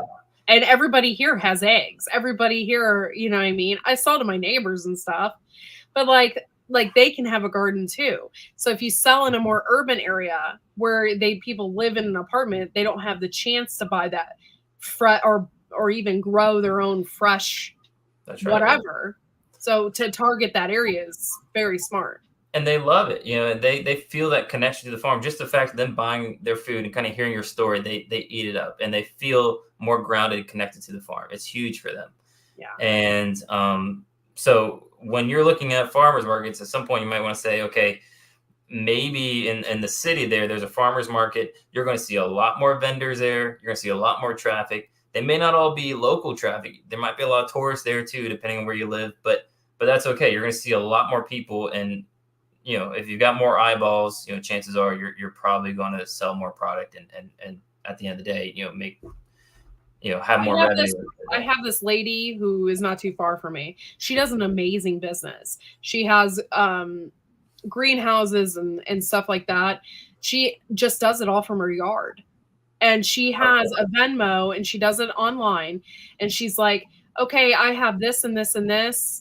And you can pay for it ahead of time on Venmo, and I will set it out on my stand and you can just come and pick it up. And she does an amazing business. I've never seen, you know, she sells out all the time, and she does that every weekend, all summer long. Yeah. And bringing your people out to where you are is huge. I love doing that. So we'll host farm tours. We'll do events on the farm, bringing people out, because by the time somebody drives to your farm, and they spend an hour or two with you walking around the farm, you telling them about what you do and your practices, they're ready to buy. You know, they're so sold on what you're doing and your products. They're like, I need some. And so at the end of the tour, we always finish right next to the freezer where our signs are and our menu and our price list. And sure enough, you know, they always want to buy some products at the end of the tour. So bringing some people out to where you are is huge and definitely builds, it really helps to build your customer base, for sure. You got me all excited. I'm like, I can't wait for spring. Yeah. I'm like so excited. It's gonna be awesome. So there was an Eggtopia, whatever. The eggs went up $7, $8. Yeah. A lot of chickens weren't laying. Did you have? There was fires at distribution centers. Any way you could tie this all in together? And I want to know, why is eggs $8 a dozen last year? Yeah, I mean, like everything else, you know, when you're relying on that big agricultural system, it's a supply chain, and it's extremely efficient. I can't take credit for this. This is Will Harris. I don't know if you guys know Will Harris. He was on Joe Rogan podcast and big regenerative farmer in Bluffton, Georgia. But Will Harris said that, you know, he said the big industrial system is very efficient. It can produce a very cheap product in a very big scale, very efficiently. But that efficiency means it's vulnerable to breaking. So if something goes wrong, one little kink in the chain breaks, then the whole thing collapses, right? On the flip side, regenerative agriculture or small farms don't have nearly the efficiency that the big system does, but we're far more resilient, right? If we have extreme weather or, you know, we've had almost no disease on our farm. We've had birds get sick, but we've had no like widespread bird flu or anything like that. And I believe I need to knock on wood or something. That's never happened here. Thank God.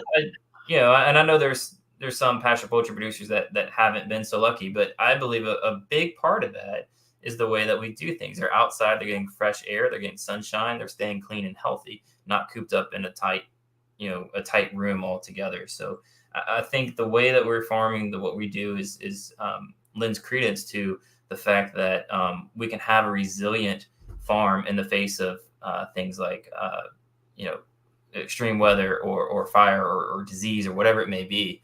And so I think, regenerative farms, that's really the way to go for people. It's going to be, better for our food system, our health, and our environment, and just makes total sense. And so my goal is to really help people get there, help show people that you can do this and you can be successful. So now those distribution centers, I think there was 27 last year. I read that somewhere. I don't know if it's true or not. Is that a conspiracy? Is it normal? Do you know? Any guesses? Or you don't really know much about that? You don't want to comment. In regards to them going on fire.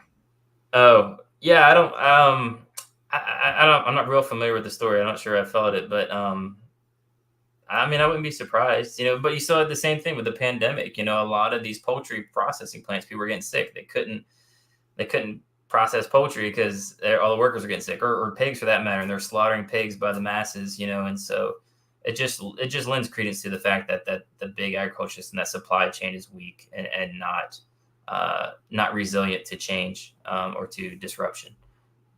Now, Tractor Supply Store, everything was linked with the people at the houses. The Tractor Supply Store, with the food they were feeding their chickens, that was the reason why they weren't laying eggs. Mm.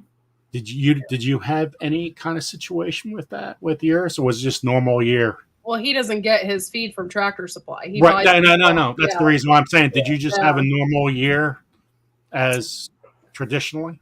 Yeah, it didn't really. Yeah, it didn't really affect us. I don't know if I really noticed an increase in sales per se, but yeah, I did notice that people were increasing their prices of eggs. I did notice some of the other farmers were bumping up the cost of their eggs. I only bumped it up to $4 though, and like people around here still have their eggs at $4 a dozen. Yeah. But I put mine back down to $3 once I didn't because we had the Tractor Supply issue, and for months our birds were not laying eggs, and we didn't know what was going on. We were actually at one point thinking about having to kill them all off because we had no idea what was going on. And then we switched the feed, and all of a sudden they started laying again. So it was crazy. But it was also winter time, and they slow down in the winter, less sunlight and stuff like that. So we were just like, maybe they just, I don't know, are stressed out, or there's just something going on. Mm-hmm. And then once we switched the feed to something completely different, they started laying again. So once we started laying again and whatever, I had my prices up to $4 just to kind of supplement for what we had lost when we weren't laying. But I won't go to $8. That's horrible. $6. That's horrible for a dozen eggs. Yeah, it sounds high, but I would challenge you to look at your cost of your eggs. What does it cost you to produce a dozen eggs? I don't know off the top of my head. You need to know, because you might be surprised that it costs you $3-4 just to produce them. Yeah. Yeah. Well, now that we had went to more expensive feed, yes, it does. Yeah. It's about $4 a dozen. And then you got the carton in there. And so if you want to make a viable business out of it, I tell people all the time, it's one thing to grow food for yourself, but if you want to make a business out of it, you got to treat it like a business. Yeah. And you really got to focus on those numbers. And so when you see people that are charging $7-8 a dozen of eggs, it's not because they're trying to price gouge people. They're just trying to stay in business. Right. When we were at the farmer's market, there was a vendor next to us, and they were selling their eggs for, I think it was like $4 a dozen. And we were selling, this was a couple years ago during the pandemic, but I was selling duck eggs for $12 a dozen. Mm. Which people were like, that's outrageous. And it was a lot of money, but I knew my costs were $6 a dozen for these jumbo duck, and they were jumbo duck eggs. So they're really buying a dozen and a half, really. Yeah. But I knew my costs were $6. I had to be around 12 selling direct to consumer to make it worth it. Because if my feed bumped up, if the ducks quit laying for a few days, then things aren't going to work. And it was interesting because that vendor that was selling his eggs for much less, he sold a lot of eggs, but a year later he was out of business because he wasn't making any margin. He couldn't keep going, and so we stayed in business. The highest I think I've sold my duck eggs for is $8 a dozen. And I was surprised that I got that. Yeah. But it took me a while to sell those eggs Mhm. because where I'm at and stuff, people just don't buy them or they get grossed out. Oh, what's that? Or, you know, and a lot of, like, I have neighbors that are Mennonite. They'll eat any of that. So most of the time I'm just giving my duck eggs to them. Or if I have like most of the time I have like a dozen turkey eggs. So they'll eat those and I give those to them most of the time. So I'm keeping my neighbors well stocked up with eggs. Yeah. Because I can't sell them. Nobody wants them. And that's, again, it's really looking at your costs and looking at where your market is and looking at your numbers and figuring out where your customers are, right? And trying to tap into that. And also, the other piece of it is you're selling a different product. And the farmer's got to recognize that. It's a very different product. You know, you can buy a Corvette and you can buy a Pinto. They both get you from A to B, right? But one is a much higher quality, right? And so it's the same thing with your food. Do you have problems like at your farmer's market with legalities and stuff like that? Because here in Ohio, I know some places in New York even, they can't even sell their produce outside without having a permit. So, well, here we can't sell our eggs in farmers markets unless they have a health inspector that comes around and will make sure that your eggs are at a specific temperature. When really we all know that it doesn't really matter. I mean, obviously if they're sitting in the heat, and that's going to be an issue, but we always keep ours in a cooler anyway. But do you have issues with that at farmers markets where you are? I mean, I know that can put a lot of people on hold, like, you know, with selling their stuff. Yeah, when it comes to eggs, here we have to get a permit from the Department of Ag, State Department of Ag. It's real simple. It's like a $25 application fee. You fill out a form. They make sure you're following the guidelines. They give you a registration number. They tell you what needs to be done. You have to wash your eggs. They have to be chilled, and you're good to go. And you can sell them. And they check your label, make sure your labels, you got the right information on your label on your eggs. But yeah, I mean, so you have to go through a couple of steps for, when you're selling food, you want to make sure you have liability insurance. You want to make sure you have the proper permits and stuff, but it's like anything else. It's not very difficult, but you want to make sure you're doing that stuff and crossing your T's and dotting your I's for sure. Do you use, Rick had a question from before, cover cropping may be a good thing to think about using feed for chickens? Yeah. We've done some seeding I think there's a huge opportunity. One of our big costs is feed. And I'm always wrestling with the fact in my brain that I'm regenerating my soil, right? This is an internal struggle I have. I'm regenerating my soil, my farm, but I'm buying feed that's produced on another farm somewhere else, probably not with the best practices. That soil is getting depleted to grow grain that's being shipped to my farm to feed my chickens. So how to reconcile that? And one place I see is a huge opportunity to do that is if we seeded our own pastures. And so this is more in the livestock arena, but again, if I seeded my own pastures and grew wheat and corn and soybeans, millet and rye, we've done some of this on the farm. Not only does my cost decrease dramatically, but now these birds can self-harvest, right? Instead of buying feed somewhere else and transport it here, I can just I'm already rotating my birds across a pasture. But if I let this wheat mature on the stalk and I can bring the birds to it, just let them eat it right off the stalk, I save money. I regenerate my farm. I don't have to buy from outside sources. I think there's a huge opportunity to do something like that. We've done it a little bit. We've experimented. I don't own a tractor. I don't have a ton of acreage, but I feel like some people that may have some of those pieces in place already have a leg up and they can really, really kind of push the envelope with that. I think there's a lot to be done in regenerative agriculture. I think there's a lot, we try to do what we can on our farm, but there's a lot we can do with farming. There's so much opportunity out there if people are willing to try new things and experiment. We can still come a long way.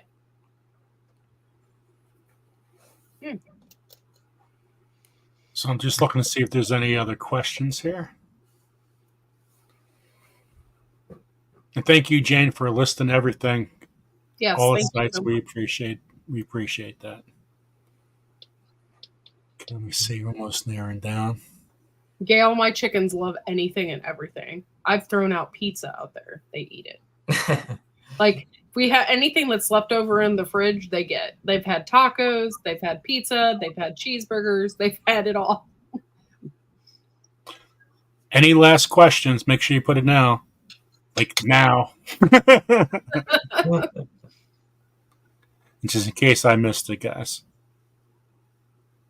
Oh, Rick said, thanks. Highlight my question. That's what I'm trying to find. Check out Write we it use again. Premier One fencing. We have an electric fence around their yard because we have predator issues. That's another thing. I'm like, do you have a lot of predator issues where you are? Mm-hmm. They get your birds, or you just because of the electric fence they don't get it? Oh yeah, we lose birds. Yeah, foxes and raccoons are the worst. One time I had a fox right in the middle of the day go after it was a 30-pound turkey. Oh Going my God. after my turkey in the center of my yard. I was running out there. As soon as Yeah. I ran out there, that fox took off like you wouldn't believe. It was more scared of me than anything else. It was funny. Yeah. I was like, you're not getting my turkey. There are a lot of I mean, they're bold. You know, they'll come out there. I've seen them. Yeah, it's just like you in the middle of the day, but attack a turkey. Wow, that's impressive in the middle of the Yeah, I day. couldn't They're believe hungry. it. Yeah, they're hungry. They'll just do what they got to do. Oh, we also have bald eagles now. I couldn't Yeah. believe that when I saw that. It was maybe not even a mile from our house. I'm like, oh, great. I'm like, if we get a bald eagle's nest around here, I don't know what we're going to do. We'll have to put up like netting up above the birds so that they don't come. Because, I mean, they could just wipe out your entire flock just by coming down and getting them. So, Yeah, the best thing if you have an open, range for your birds like we do electric netting system would be to have a livestock guardian dog. That's the absolute best thing you can do. Yeah. You probably won't lose any birds if you have a trained livestock guardian dog. I don't have one. I've thought many times about getting one. We have neighbors nearby. We have other dogs that roam around, so I haven't gotten one yet. But we use guard geese. The guard geese work really well for hawks during the daytime, but they don't work for coyotes and like owls at night. They don't see the owls at night. yeah. So we lose birds, but it's a low enough number that I'm okay with it. Yeah. Because the way we're growing them is far better than the alternative. We might lose 5 or 10%, and that's just kind of the cost of doing business. I see. We could probably do better with our predator protection, but it's just part of it. Yeah. If I was raising 20 birds outside, I'd be out of birds in no time. But if I'm doing 500, losing 5% or so is tolerable. I'm okay with that. Corky, any other questions? I'm sorry. I could literally talk to this guy all night. So Yeah, if you have any questions, join. You can go to like the website, join the newsletter, and if you'll get like some automated emails from me and stuff. But you can always hit reply. I see every one of them. I reply to it, so just hit reply if you have any questions about anything, and I'm happy to help. okay. Join our newsletter Thank list you and for being everything. on the show and everything. We really appreciate it. And I'm sure you're definitely, you're not only you're giving me insight, but we had a couple people on here that said, this is my first year at the farmer's market. A lot of people are like, I'm taking notes. I'm here, but I'm taking notes. So Good. Good. yeah. Hopefully it was helpful for some people, and appreciate you guys hosting this and giving farmers a voice and helping people out there. It's great what you're doing too. Don't forget, I want a piece of your soil. I want to grow in your soil. Even though you said you don't have a green thumb, I want your soil. We're actually super lucky. We're coastal, so we have a nice, fairly loamy soil on top, and then the subsoil is well, it's a mix of sand and clay, but we don't get the real heavy clay soils like you do in a lot of the Southeast because we're so coastal. So it's, yeah, we've been pretty fortunate, especially with like our fruit trees that get good drainage and stuff.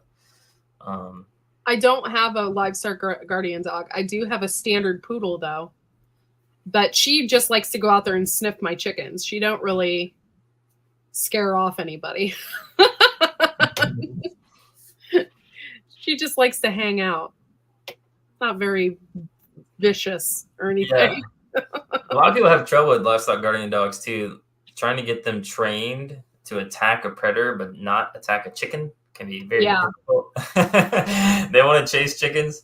So it's a process. If you're considering getting one, make sure you do your research on proper training of a livestock guardian dog for sure. Because I've heard a lot of horror stories about them killing the flock and not killing what they're supposed to. Yeah. She's a professional duck butt sniffer. Yes, that's what she do. What other animals do you have on your farm? Yeah, we dogs. Do you have what cats? Would you have anything else going around? Oh yeah, we have some pet cats and dogs, but as farm animals are concerned, we just do the poultry, the meat birds. We also have a flock of geese that we keep year round. I'm still trying to figure out if I'm going to keep them. I've had them for 4 years. I keep saying, I don't know if I'm going to keep them, but I've had them for 4 years. Are they friendly at all or are they mean? Yeah, they do. I want to get them, but I'm scared. Yeah, they squawk and make a bunch of noise, but they, well, I had one that would attack me from time to time, but that's good. I was like, you're doing your job. That's your job, is it? Be a guard goose. So I wasn't too upset with them. But yeah, we get some goose eggs in the springtime, late winter through spring. We get goose eggs. We also do some pork production occasionally. We've done a few years of pigs, so we do a little bit of pork production, but mostly it's the poultry on the farm. Yeah. Well, after I had that bacon, I would do the same. Yeah. I wanted to get some pilgrim geese. They look like Mother Goose. They look like your typical like Mother Goose storybook character. I just think they're so cool. But I've always been kind of scared because I don't want them like attacking my son or, something like that when he goes out there. So it's something we're going to have to think about. But I don't know. My husband also wanted an ostrich. So yeah, we'll see how that's going to go. Yeah, they've attacked my kids a few times, and so they don't want to go in they don't want to go into the pen where the birds are. It only takes one time for a goose threatening you that you don't want to go back and test. Oh, they're terrifying. That's for sure. Oh, we have two questions. What pig breed do you have?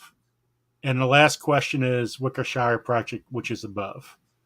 Do you know what the breed of the pig is? Yeah, we did Berkshires last year. That's what we raised primarily.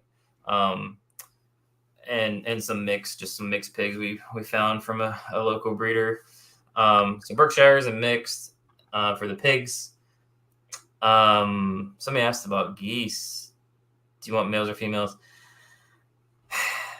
My best goose has been a male, my best guard goose. So one thing about guard geese, if you think about doing guard geese, you have to do 1 or like 25 or more. You don't want to do anything in between. The reason being is if you have like 2 or 3 geese, if you're using them for guard geese to guard your other birds, they will pair up together, they will bond together, and they will leave the other birds to their own devices to get picked off by the hawks and the predators. If you have 1 goose, it'll protect all the young birds like it's its own. It'll guard them. And so 1 goose is usually the best. The other option, which we do, is we have like 25, and they bond, and they still oftentimes will leave the other birds to themselves. But because there's so many of them and they make so much racket, then they still have the desired effect of scaring away the predators. So yeah, so it works. It's hard to just buy one though. If you see them advertised or anything like that, like a lot of times they want to sell 15 at a time. Mm-hmm. And it's like, I don't know if I want 15 geese. I Yeah. think that's another reason why we haven't got any, because they want to sell a bulk amount, and I just want like 1 or 2. I don't want an entire flock of geese. Yeah, and the get a lot or get one. That's my recommendation if you want them to guard. Yeah. Well, Jeff, thank you so much for coming on. We appreciate it. Yeah. You spent close to 2 hours with us here. Thank you so much. I know we definitely, a lot of people got a lot out of this. And there's going to be a lot of more people to follow this for sure. I live right next door to my mom, so having 25 geese over here would be horrible. I think she would hate me. She'd move out real quick. That, and I thought about one time getting guineas, and I kept thinking to myself, no, because I can just see like my mom sitting on her porch listening to nothing but the clucka, clucka, clucka all day long. So we have to be careful with what we get over here. Yeah, they are noisy. That is for sure. They are noisy. So okay. Well, thank you so much. Thank you. Yeah, thanks for putting this on. I appreciate it. Take care. Thank you so much. Thank you. Thank you. Have a good night, and give a hug to the kid. He's going to help you with eggs in the morning. Yeah, that's what everybody out there farming. You know, you guys really are on the front lines. You know, you a lot of times farmers are farms are kind of looked down as a profession that's kind of looked down upon or not appreciated or not thanked. You know, thankless profession in a lot of regards. But you guys really are on the front lines and do a lot to help the earth and help bring good health and nutrition to families around the globe. So thank you for what you do, and best of luck. Thank you. Thank you. Yep. Thank you. Have a good night. There we go. It's so tough to end an interview. It's like, how do you do it? I understand that, because I don't want to be unprofessional and just be like, see ya. Yeah. But he had some really great information. I hope you guys learned a lot from him. It's really tough, like especially in our area. Everybody farms here. We aren't the only ones. Though people on my road don't farm as much. It's particularly older people. So when I do sell my produce and stuff, people come by a lot, or they walk by and see my farmer's stand and put in a couple bucks and buy some zucchinis and stuff like that. So, but to target an urban area, if you live out in the country like I do, that's phenomenal. Like, I think I definitely want to start doing that, and maybe target like the city, and see about selling some of our tomatoes and stuff like that. It's gonna be great. Yeah, and David Gray, it was interesting. Thank you for being here. I'm glad you were listening. Thank you so much. And Jersey Twister, which lives next to me, her town in Jackson, the town I live in, was all farmland and acres of land. Now it's all getting bought up, which is really sad. Yeah. But there used to be tons and tons of farmland here. But now I guess I sold so much food in my market, just putting a donation stand in front of my house. I can't even imagine if I put like eggs out there. There's a person down the road. Are you allowed to have chickens where you're at? No, I don't think I can allow to have roosters. It's different rules in different parts of the town. I know in some cities you can have like up to 5 chickens, no roosters, stuff like that. So you might be able to produce your own eggs just for you and your family, and stuff like that. Well, my brother does on his other side of town, so I don't think there's a problem. Roosters, I think once people complain around here, it's all over. Yeah, my neighbors are always like, I hear your roosters all the time. I'm like, I'm sorry if they annoy you. And they're like, no, I love them. A lot of people just like them. And actually, when I'm upstairs and I'm in bed and it's summertime and I have my windows open, to hear the rooster in the morning is why I moved to the country. I don't think people understand. I lived in a horrible city for 10 years. Violence, it's like one of the most violent cities in Ohio, and it was horrible. And so when we moved out here, and like our first night here, it was so silent, we didn't know what to do. So we just appreciate that a lot more. I mean, to hear the chickens crow or cluck or whatever, we just really appreciate it a lot more. So I don't think a lot of people understand that, but it's awesome for us. Yes, Jersey Twister says, that's what I plan on doing, Joe. We have chickens here, but I'm kind of scared. Don't be scared. Don't be scared. It's not that scary. Just start out with like 4 or something and go from there and see how you like it, you know? And then you can start getting fancier chickens or whatever you want. Just start off with a couple or whatever. You don't have to have an astronomical amount.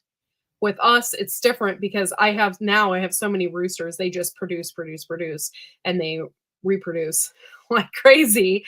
So yeah, but you don't have to be that way. And if you have a rooster, that's different. But if you just have like 4 hens, you're going to get like a lot of eggs a week and you're going to be happy. Happy times. Yep. I know what we have to do, but before I have chickens, I need to protect them. From wildlife, everything that's going to come on in, over, under, anywhere they can find a way to eat those chickens. So then protection is number 1. But for those that never had chickens, you got to protect underneath. Yes. And I'd highly suggest using chicken wire for that. Not chicken wire, hardware cloth. You don't want to use chicken wire for anything. It's only good for decoration. You want to use hardware cloth, and it's smaller, it's thicker, and you want to lay that on the ground. And like you can use lawn staples and just put them in the ground, and then put your coop on top of that, and then go from there, because really a raccoon or whatever is not going to dig at that and get under your coop then when you have that wire down. So that's something to think about too before you get your coop and put it on there. Put the wire down first. Chickens are great for recycling kitchen. Oh, they are. I'm telling you, man, we don't just recycle kitchen scraps. It's not just carrot peelings or whatever. It's whatever we have. There are some things that they can't eat. Like they can't have oranges, citrus stuff, things like that. Onions they can't have.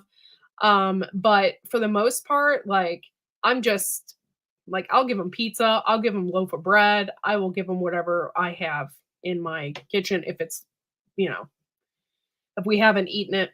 Our hens laid more without the roosters around, but I have only one, and he focuses. Right now, because my bird laid 20 eggs and hatched them last summer, I have about 5 roosters that came out of that on top of the 3 that I had already had. So I have like 8 roosters out there, and I can hear them all now. They're all mature now enough to where they're crowing and stuff. So we're going to have to do some vetting before too long, because I have no idea what we're going to do with these birds. 3 chickens lost a few doors down from me.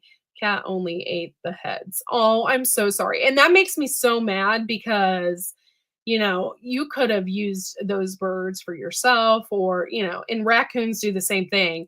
A lot of times they don't even eat the bird. They just want something to play with, and then they kill it. Let chickens go after compost pile. Oh, my chickens are constantly in my compost pile. Yes, weasels are horrible, by the way. If you have a weasel, good luck trying to catch it. Those are the worst, and they will do the most damage, and they do not eat the bird. They just go in for the sure fact that they kill everything. It's the worst thing to have in your coop. Even stuff they don't eat attracts bugs, which they do eat. Yeah, that's true. Billy, I just have over an acre. That's all I have. I don't have 2 acres, but I have land behind me that nobody uses that I have stuff I could use for acreage a little bit. A couple trees might have to come down. If you guys have chicken questions to ask me, go ahead and shoot, because I have had birds for a long time now and I know a lot. So if you have any questions, or even questions about roosters, you can ask and I will answer honestly. Raccoons and weasel usually take the heads. Coyote usually runs back in the woods with the chickens. Yes, we don't usually have coyotes that come up this close to the house. I prefer to have my coop a little closer to the house for that reason. But raccoons don't care. They'll come right up on the back porch and take from your trash can if they want to. So they're pretty brave, you know. Porky, how many acres do you have? Sorry. Oh, it's okay. I have 2.5 acres and my mom has 3. So together we have quite a bit. Owls, Boom. hawks, and sometimes raccoons usually go for the chicken. Well, yeah, I know. It's horrible. And I actually had an owl coming after one of my ducks one time, and it was crawling on the ground after the duck. It was the creepiest thing I've ever saw. So scary. I love owls and everything. But after I've gotten birds, chickens, I love owls a little less. Because I don't like them to eat my birds. I know that's what they do, but. Oh, how do you get your chickens to go broody without interfering with the other laying? Okay.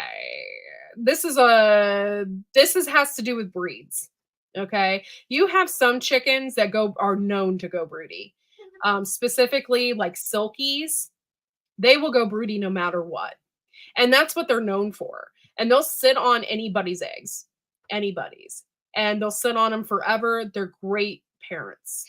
And they will hatch. So a lot of people that have a lot of chickens usually get like a couple silkies, and those silkies will raise a bunch of chickens for you. Some breeds don't go broody at all. Like Polish, it's a very rare thing for them to go broody. So it depends on the breeds. Some just automatically do it, and when they do, you just have to, unless you want chickens, you just have to take the eggs from them every day. Yeah, silkies are just known for going broody, and they will just sit on the eggs for you. What was that question before that? I didn't get a chance to read it. Oh, okay. I hope that answered. Do you get your chickens to go broody without interfering with other laying? Yeah, and that's another thing. It's very hard. Once a bird has gone broody, it's very catching. So if other birds see that bird going broody, they will try to sit on eggs too. And some of them are absolutely horrible mothers. They will just sit on the eggs and sit on the eggs. Some will just collect them. I had one bird that was hiding them, and she had 30 eggs underneath her. Why did she do that? You know, it's just sometimes going broody is catching. I'm new to my rooster. He's 5 months old, and so far he's very sweet. That's really great. It's because he doesn't have his hormones yet. What you need to do is just make sure you constantly pet him if you want him to be a good rooster to you. If you don't pet him at all, ignore him a lot, and he will fight for your birds. We got some silkies this year, probably just not enough yet. Yeah, you're going to love silkies, and a lot of people in the city have silkies because they don't squawk or crow as much. So a lot of people in the city they're like a pet. I'm in the city. My entire backyard is 2020. Don't be jealous. Do you serve chickens iceberg or head lettuce? Was told to. Oh no, you can. It doesn't matter about the water. You can totally give that to them. And actually, I've known people that will just like take a screw, and like if they have a head of lettuce or cabbage, they'll put the screw right in there and hang it up. And the birds will attack it, so you can watch them play with it and stuff like that. It's really cool. Joe, Yes. Oh, go ahead. I have a Dunkin' Donuts. Yes, I do. I do have a Dunkin' Donuts. I went to Dunkin' Donuts today. Billy researched my property. Believe me, it's changed a lot. What was that? Rotation of older chickens. Okay. So if you have older birds and you've noticed that they have stopped laying, a lot of people call those birds, and I won't because I love my birds and I love each and every one of them. Usually they slow down. They don't stop laying altogether. They'll slow down a little bit. I'm not one to do that. I like to have my birds, and so a lot of them are pets more than anything. But yes, you do want to rotate your chickens. If you want a steady amount of eggs, you're supposed to do that. So I was just looking for Google Earth for a second. See my property. So I and you can get a bunch of roosters to actually get along. Right now I have like a lot of them out there. They all get along and they all like each other. You just have to have a lot of females to put up with that ratio. My grandparents' guinea hens used to lay all their eggs in a giant pile. Collect, I think you meant. All their eggs in a pile. They look delicious. I never ate a guinea egg. I'm assuming it's just like a chicken. Wickershire Project. No, that place is too expensive for my taste. I don't need it to edge. Flies over the coop. Went and made a nest under the porch. And yes, leghorns are the worst. They're very spastic. They're good birds, don't get me wrong, but you're probably going to want a bunch of them before they die, because what happens is they always jump out of the fenced area. They're always either on my porch or in my garden. And I have a feeling that they're just going to get picked off because they're not in where they're supposed to be. They will never be. They're always all over the place. And my leghorns are always in the top of the barn laying their clutch of eggs. That's why I ended up with 20 eggs hatched last year, because we thought she died. And here she comes out with 10 or 15 little chicks behind her. And my husband's like, oh my gosh, I hear peeping. Where is it coming from? And here there was like a ton more in the attic of the barn. So yeah, leghorns are just known to being wild. It's crazy. Yes, I did at first. I did clip their wings, Rick, but after a while, it's not that big of a deal. I just let them do what they want. As long as they're not my neighbor's yard, I don't really care. I do, however, clip my duck wings because Muscovies are known to being a wild bird. And since they had went all over the neighborhood and we had to catch them. And I have a lot of ponds in this neighborhood and they were all over the place. So we did clip one side of their wings so they wouldn't fly away and annoy everybody at their properties. Although I got a lot of feedback saying, oh, I just love your ducks. They just loved them. So it's crazy. Yeah, guineas are so obnoxious and noisy, and that's why I have not got them. Yeah, she had 18 total, my leghorn. Not 20. She had 18 total. It was crazy. I've never seen a bird hatch that much. She was just all over the place. Nuts. Now we have a wildy coyote too. That's horrible. I'm so sorry. I hope you can protect yourself from it. Yes, they all call them an alarm system. Yeah, they're horrible. Hey, Barb, thanks for coming in. I want a couple of ducks. The problem is with that is you would have to go to Tractor Supply or something like that. But even then, you have to buy 6 at a time. They only allow you to buy 6 at a time in some of those things. So, and we have a hatchery near us, and they only allow you to buy so many at a time. So the problem is you'll end up with a ton of ducks or something like that. And you don't want to just get one because obviously for obvious reasons, they get lonely and stuff like that. But yes, ducks are dirty and disgusting creatures. They're really cute. I love watching them play in we have a little makeshift pond out there and I love watching them, but in the beginning, they're horrible and they poop everywhere. It's liquid poop. They stink. They're always in their food with the water and it smells. They're gross. Yes, they are. Where does one start to raise chickens? I would like meat chickens and egg layers.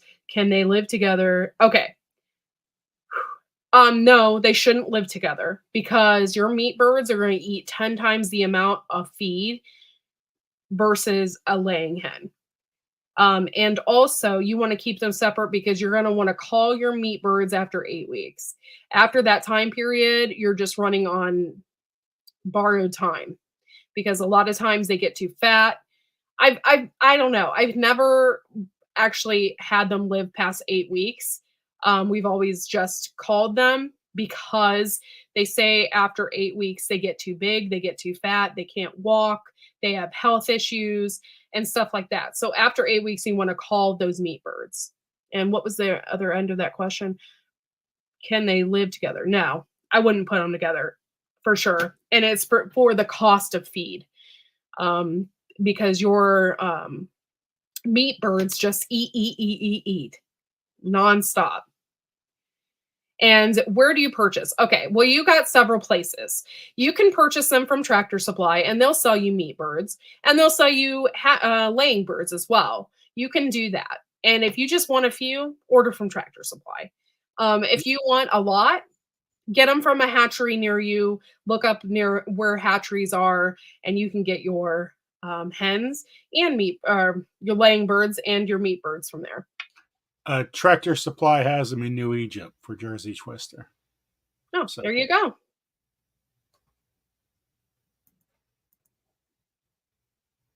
I walk my big dog along the wood line to drop some dino mountains and haven't seen the coyote. Oh, that's cool. Yeah, walk your dog. A lot of times what we did too, I had a huge hairy dog and we would shave him down, and I would take his hair and put it around the perimeter of my back property back there, and that will keep predators away too. So go ahead. I wanted to show Billy my backyard, but that was a while ago. So this is my house right here. This is my land. So this is all. So this is my pool over here. One second, let me go down. Whoop, there it is. That's my house right there. There's my pool. And it goes back like this. Oh, the basketball court's there. So that's the basketball court. Oh, whoop. There is my part of my garden. I don't know when this was. I guess it was a spring. Then it goes, that's more of a garden. See, I guess you could tell there's rows. So it goes like that. So, and more rows, some big trees. All this over here. You could probably grow a lot of lettuce underneath those trees. Now, all the way, oh, see, it's under here, under these trees. My yard goes all the way back to here. I have all this property here. Nice. To use. And that's going to be an all development here. This used to be all woods. They just decided to do that. I love Google Earth. It is kind of cool. And I work over here. So this is Bayhead, Point Pleasant. So I used to work right over here by the beach. And now I work in Madison. It's just gets a little closer to the beach. And Seaside, that's where Jersey Shore was. So if anybody sees me when I Uber pretty much from here to down to here. I try to stay east. That's a parkway right there. I try to Uber around here. That's where a lot of the activity is. Now everybody thinks Jersey's all city. See all the trees? Mm-hmm. It's a lot of land. So, and yes, Billy, I have every kind of store imaginable by me. So I'm gonna stop sharing that. Yeah, you're right, Terry. Some feed stores, like if you go there, I know we have a farm and family fleet store. If you go there and you can order birds through them as well. I don't know if Tractor Supply does that. I've never done it from there. You might be able to order from Tractor Supply too. Or it probably just depends on where you live, but yeah. So Rick, the reason why I have a basketball court there is my son had cancer and it was one of his wishes. So we just got that done this year. He asked her for 4 years. We refinanced our house and there's a whole long story I'm not going to get into. But we just got that court down now so he could actually move around and play because he has like half a lung. So it gets him to go outside and work out a little bit, so which is pretty cool. Any more questions on chickens and everything, guys? Yeah, I'll be willing to answer any questions you have. I got my girls closer to it's called Jersey Chickens and Millstone. Millstone's right around the corner. There's Garden State Zone. So, all these Jersey people here today. I love it. Any other questions, guys? 1 second. What does Ginger Ninja say? Our flea markets around here usually have chicks year round unless it's freezing cold out. Yeah. Just be careful. That's another thing too. A lot of people don't know is if you already have birds, make sure that you're quarantining any new birds that you get. You don't just add them to your flock. You quarantine them for about 30 days and then you add them to your flock. You don't just boom, there they are, because you don't know where they're coming from, what kind of diseases they might have. So you always quarantine them before you add them to your flock. And welcome in, Hendo. Hey, Hendo. Thank you for coming and always supporting us. So that live was pretty interesting. There were so many little things. We started bouncing around. Oh, by the way, guys, anytime we do a live and interview, try to ask the questions to the end. Because we sort of have an agenda we're trying to stay with. And if we ask questions, we're going to bounce around all over the place. Plus, I feel bad because if he's or anybody, if we get a guest and they're just completely talking and we get a bunch of questions, I feel like it's rude to just interrupt them and start going into questions. So just save them for the last if you can. And make sure they're in all caps. You guys don't understand that because, like, I think when we're up here, if they're in all caps, we can see that and we can say, "Ooh, that's a question." Versus when it's all lowercase like that, it's harder to see, especially if the chat's really going. Then it's really harder to see. So, and plus, I'm not going to stop the guest to ask a question that's not going to go with the flow of the interview. So just make sure you save your questions for last. That's all.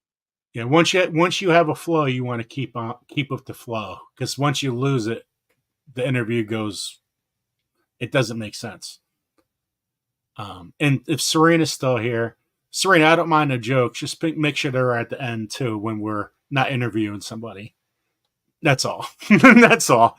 We want you guys to have a good time here. But I can't be looking at jokes in the middle of an interview. That's funny. And there were some good ones there too, by the way. That's funny that you said that, Wickeshire, because yes, for some reason, my birds always molt when it's cold out. Why the heck they do that, I have no idea. They are dumb.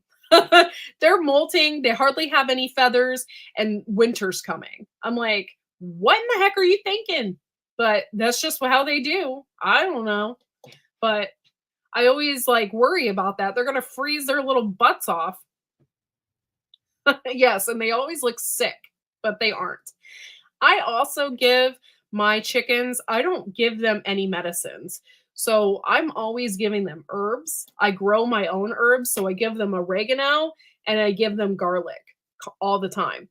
And then of course, if you're in any chicken groups, don't mention this because some chicken groups go freaking crazy.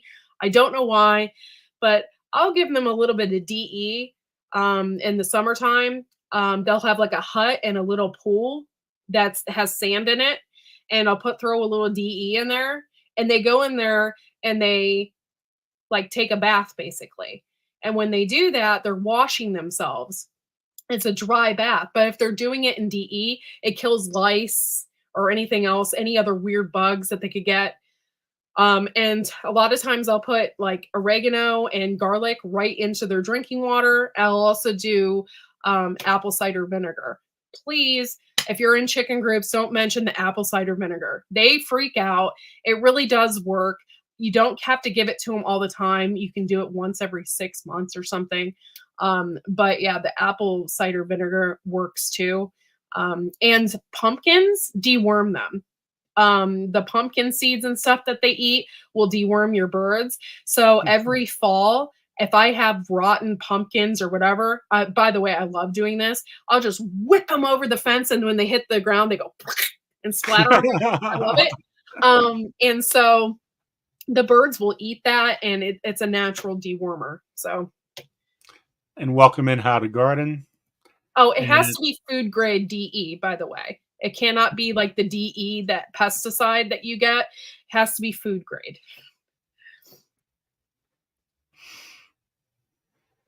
So Mendel Land says, yeah, they look sick when they're molting. I know. And I got a couple Easter eggers that look horrible. I'm like, you guys know it's getting cold.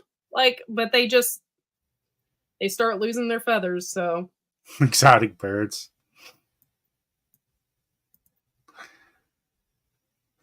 Yes, it has to have the mother. It cannot just be your Heinz. Dr. Bragg's, I think, or Bragg's, not Doctor. Maybe it's just Bragg's. It has that mother in it, which has all that flaky stuff at the bottom. That's what you want to give them. Thanks for all the questions, guys. This is what I expected at the end of the live with Jeff. This is awesome. Rick, you're right about the sunflower seeds. The sunflower seeds, especially the black oil sunflower seeds, is really good to give them, especially in the wintertime, because they start losing that light, and it has a vitamin or a mineral in it that can keep them laying. So black oil sunflower seeds, especially when they don't have a whole lot of light, can really keep them laying. I given a grapefruit seed. Don't forget who owns Bragg's now. Yeah, I heard. The Gates family. My chickens didn't like that pumpkin at first. I know, mine didn't either. And I threw one out in my food forest because we thought it would be really cool if next year it starts growing a pumpkin out there. So we threw like a couple of them out there, and I didn't even get any birds going out there trying to eat that. I'm like, what's going on with you guys? You're freaking weird.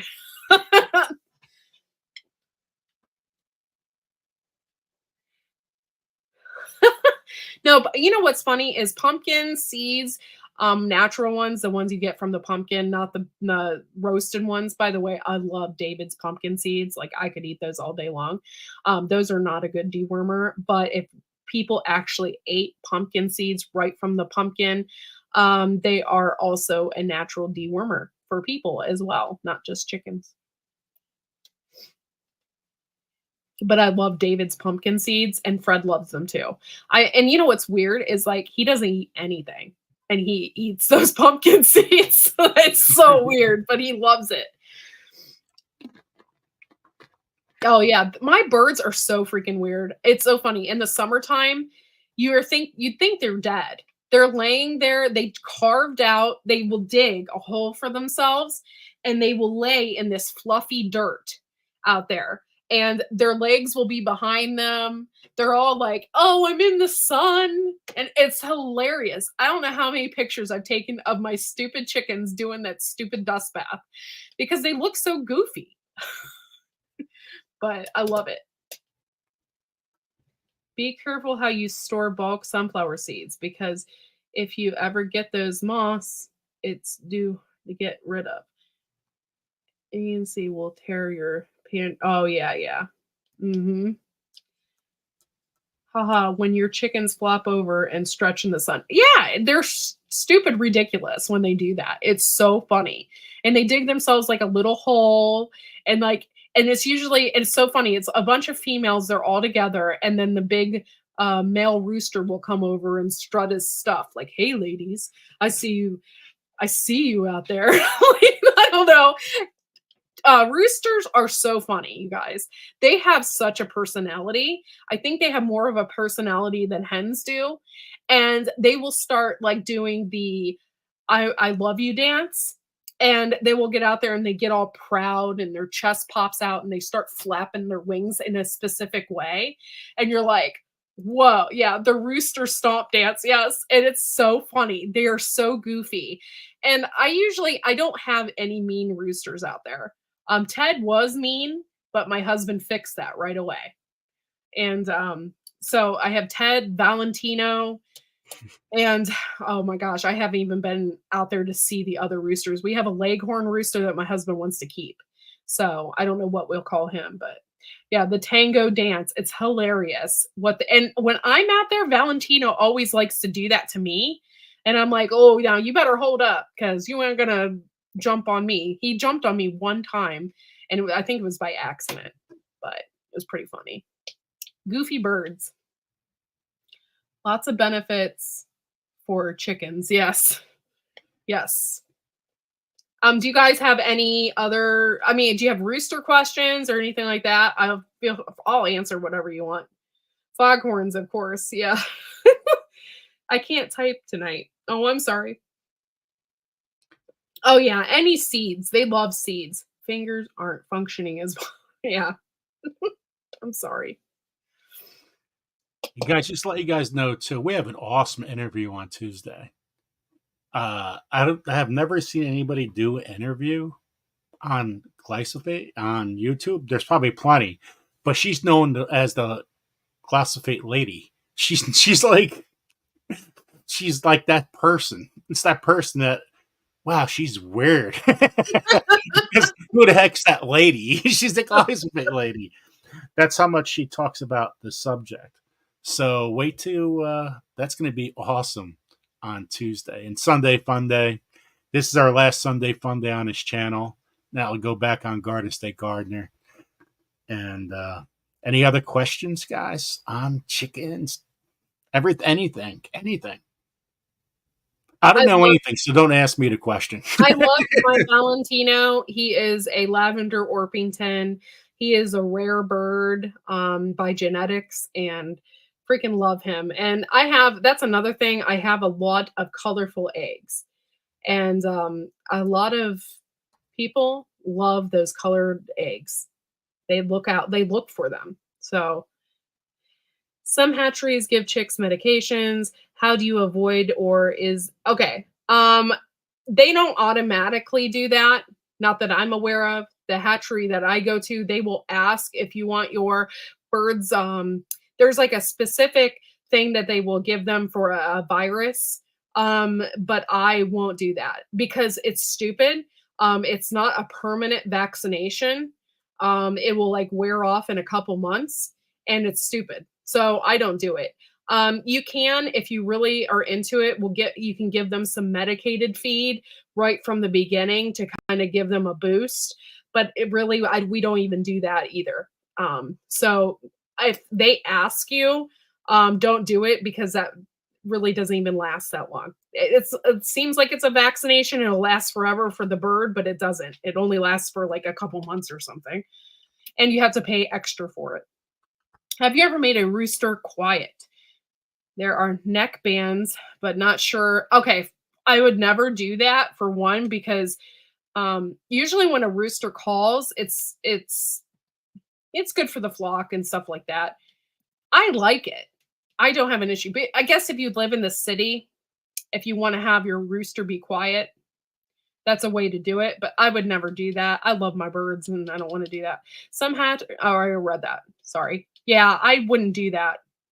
They usually ask because it's more expensive. So. Oh, thank you, Gil. You know what? We'll do that in a little bit. Thank you. We appreciate that. Thank you so much. Nice. Bantams. Oh, what is that? Okay. Bantams, small white eggs, cinnamon browns, Americana green, bottoms, copper, brown. Oh, can't even talk. Copper. It's awesome to have rainbow. Yeah, I have green eggs. I have like the light pink, blue. I have the Easter eggers. Quirky. What do you do when your chickens have an impacted crop?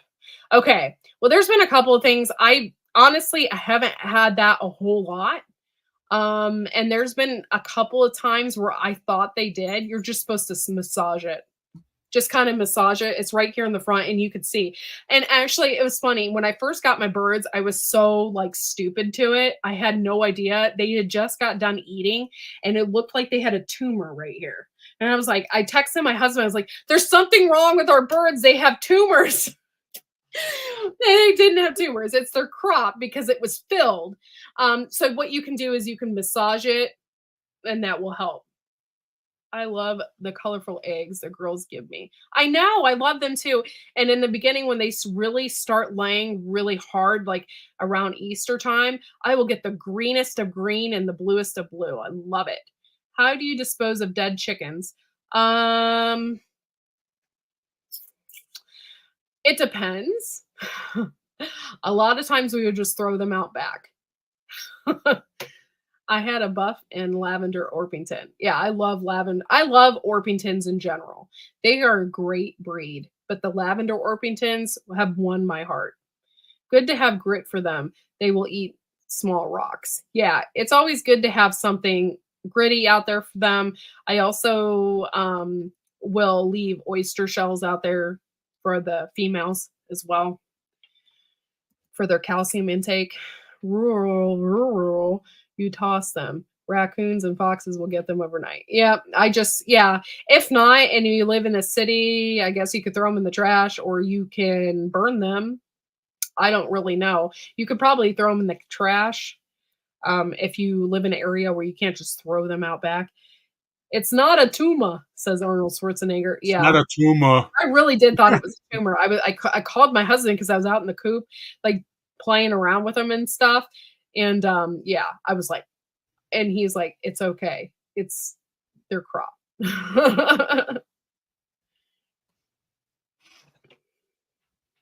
Vendetta Lance says, I bury mine in the garden.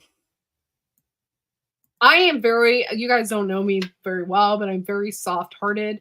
And like my husband says, when he discovers a bird, he usually just disposes it for me because I'm very soft-hearted and I love my birds and I love my animals. I would probably cry. So, and I really love my roosters. So if something were to happen, I would be very upset.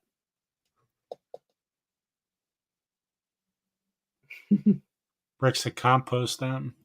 Yes, I've had Bumblefoot, Happy Mac, but it doesn't happen too often. Most of the time they get rid of it on their own. It is an infection. So if you have to deal with it, you have to wear gloves and everything like that to try and get rid of it.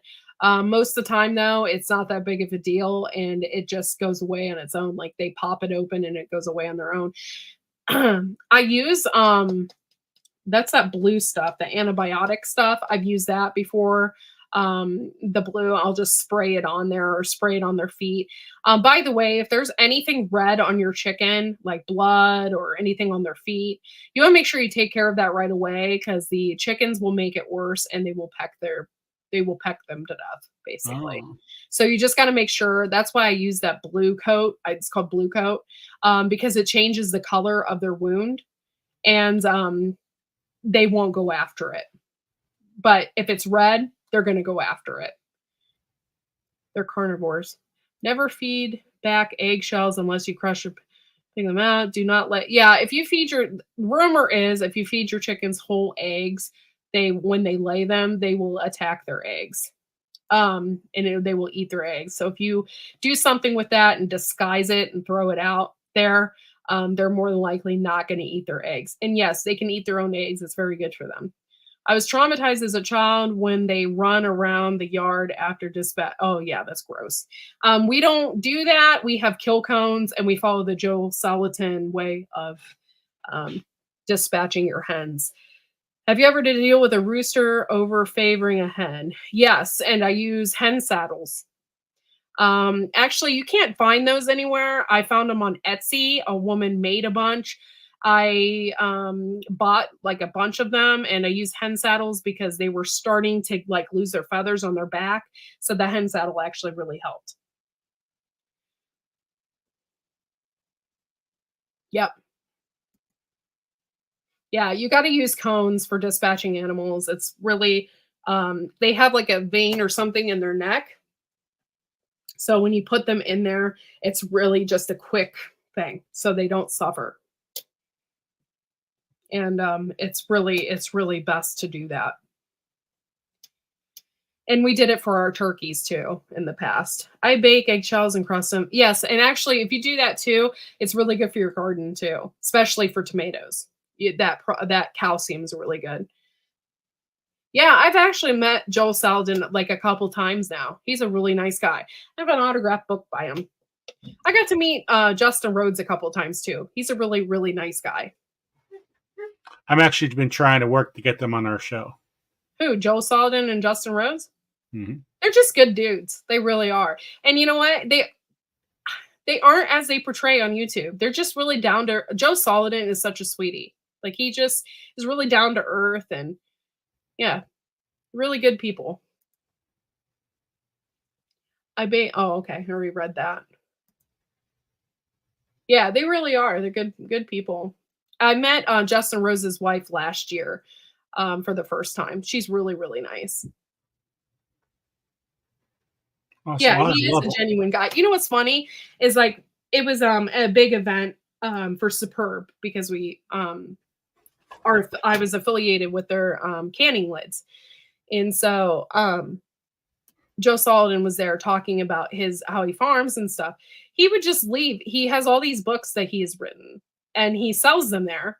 And he would just get up and leave and put his box right there. So if you wanted to buy a book, you just put your money in the box and take a book. Like he's just so nice. Really good guy. Is a chick organically grown if meds given? Okay, well, it just depends. There are some meds out there that if you give your chicken that med, you're going to have it in your eggs forever. There are some medicines that are like that. That's why you got to be really careful with just giving your chickens medicines. You have to be like really aware. And there are some medicines that you can give them, like I think it's that thermomycin or whatever. If you give that to them, you have a waiting period where you have to wait for like a couple weeks before you can eat your eggs again. So you just have to be really careful with those medicines. If you have birds that are sick, you want to put them in quarantine right away. If you even look, that's why it's really important to just go out there and take a look at your birds, see what's going on, see their behavior, get to know them a little bit. Because if something happens, then you know, hey, that bird's acting really funny. So you can take him out and put him in a quarantine and just know and just watch him for a couple of days. But no, it's not organically grown if you have to give them meds. And more than likely, you have a waiting period before you can eat those eggs again. When introducing chickens, do it at night. Yes, when they're sleeping. Yeah, if you do that, they forget. They're not really that smart. I mean, they're smart, but they're not that smart. So if you put them in at night, they forget and they wake up in the morning. They're like, oh, hey, how are you doing, Bob? Like, they don't care. They're goofy. Have you ever had issues with eggs being laid in random spots all the time? That's what they do. And then what they do, especially if they're going broody, they will like leave the group for a while and lay like 20 eggs. And then before you know it, you have a ton of chickens. I have an Amish buggy out there for them to be hanging out in. And I had a bird have 30 eggs under her. That's another thing. When they go broody, you won't just get their eggs. You'll get everybody else's eggs because they'll they'll hide them under their wings. They'll go to different places. They'll have not only their eggs, but everybody else's eggs underneath them too. Goofy birds. I'm a raw honey and garlic medicator. Oh yeah. I totally believe in that. Especially garlic. It's a natural antibiotic and it's really good for them. And I will just toss garlic out there. They will eat it, or I will make like a tea and put it in their water, stuff like that. We feed our chickens twice a day. They get scratch, and then in the afternoon get 16%. Yeah, I don't feed mine that much. In the summer, they get their feed. My husband throws it out for them, and then they free range for the rest of the day. Ever have issues with eggs being laid? Oh, I already read that. Sorry, in random spots. So you just find the eggs when you find them. No, they usually typically lay in their nesting box, but a lot of times you'll have a rogue chicken that just, wants to do whatever they want, and they'll just lay. And a lot of times in the beginning, when you first get your birds, they don't really understand the nesting box thing, and then they'll send you on an Easter egg hunt because they don't quite understand the logic behind a nesting box. Or you'll get one that likes to sleep in there, and then the other ones want to sleep in there too. You know, you got like 8 nesting boxes and you got like 12 chickens, they'll all use the same nesting box. So you'll have like 5 chickens in one nesting box, like trying to lay an egg. Like, they're goofy. I don't know why they do that. They just are. Yeah, we free range a lot in the summertime. Right now, obviously, there's nothing out there for them to eat.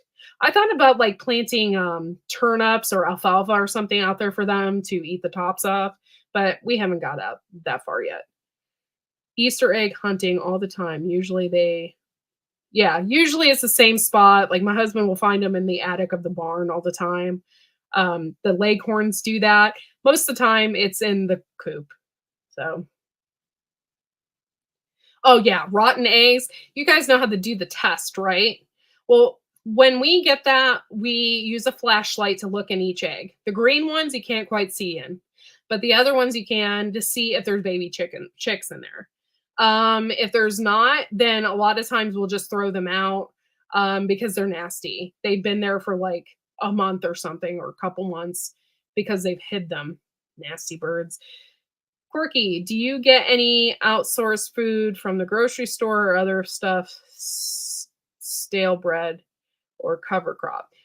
Yeah, sometimes. I mean, they get anything that we eat. So, and a lot of times, though, like if we have something that we grew and it's like later in the year, or we let the garden go a little bit, and like they will get tomatoes, they will get any foliage we got from the garden, karabi tops, cabbage. They eat it all. They eat it all. I was wondering why my egg count was down, and then one day found a random pile of 30 eggs. Yeah, that's what they do. Little stinkers. Do you know your cost per egg? I don't right now off the top of my head. I don't buy the chicken feed. My husband does. I think it's like $17 a bag or something like that now. So I don't know how many bags we go through a month right now at the top of my head. Yeah, I love candling my eggs because I like to see the birds in there. So cool. If you ever get chickens for the first time and you got a rooster and you want to start producing eggs and getting more chicks or whatever, it's so cool to see that life form. It's so cool. It's just fabulous to see that little heartbeat in there. Yeah, and I've cried a couple of times when I've seen the birds hatch. I'm like, oh, I'm a mommy, you know, because I'm a dork like that. But I just love watching them hatch, and it's so cool. I never got to see that when I was a kid, you know. Even in science class, we never had like a chicken that, you know, hatched or something. So it's just cool and sciencey. That's what I like. Yes, I should calculate. I just haven't done it. Egg cost, my eggs are usually $3 a dozen. And I don't usually sell a bunch. Most of the time my husband eats a lot of eggs. But like now with Easter coming up, we'll get like 8 dozen eggs a week or more, because they like in the beginning when the sun starts coming out or whatever, they're just hyped up to go, and they'll start laying a ton. They slow down by summer or whatever, but we'll start getting a ton of eggs. It's crazy. They don't have capsaicin receptors, but I was told that if you give them a little cayenne pepper, for some reason, it makes the eggs produce more. I don't know if that's true or not. That is another way to get chickens, by fertilize eggs and incubate. Yep. It's better if they actually hatch their eggs natural, though, because they get all that care from their mother. So it's better if you have them. Sorry, I had hiccups. It's better if they have them natural and versus an incubator. And then the mother sits on them and stuff like that. And then they learn from their mother, and they're hardier. They're hardier that way. Feed has went up and down so much. Yes, the feed cost has went up and down so much. It's crazy. We don't know if we want to do that. Calculate everything. I'm sure it's quite a bit of money. But I don't know. Yeah, they can't taste the heat. I don't know. I was just told that it lets them. I don't know. I don't know. It might be just a wives' tale. Sprouts, yeah, I did one time, but I didn't think it was worth it. I had bought a pound of alfalfa, and I did some sprouts in our growing room and went to get that ready, and I was like, this is crappy. I don't like doing that. So I only did it one time. We seeded the yard with clover and the chickens mowed it all down, losing the battle. Yeah, if you just have, yeah, that's another thing. It's just they eat anything and everything. I don't like to have them loose in my backyard. I have a fenced in pasture back there because they will just ravish everything. And then they get in my flower beds, and I don't want them eating my flowers. So.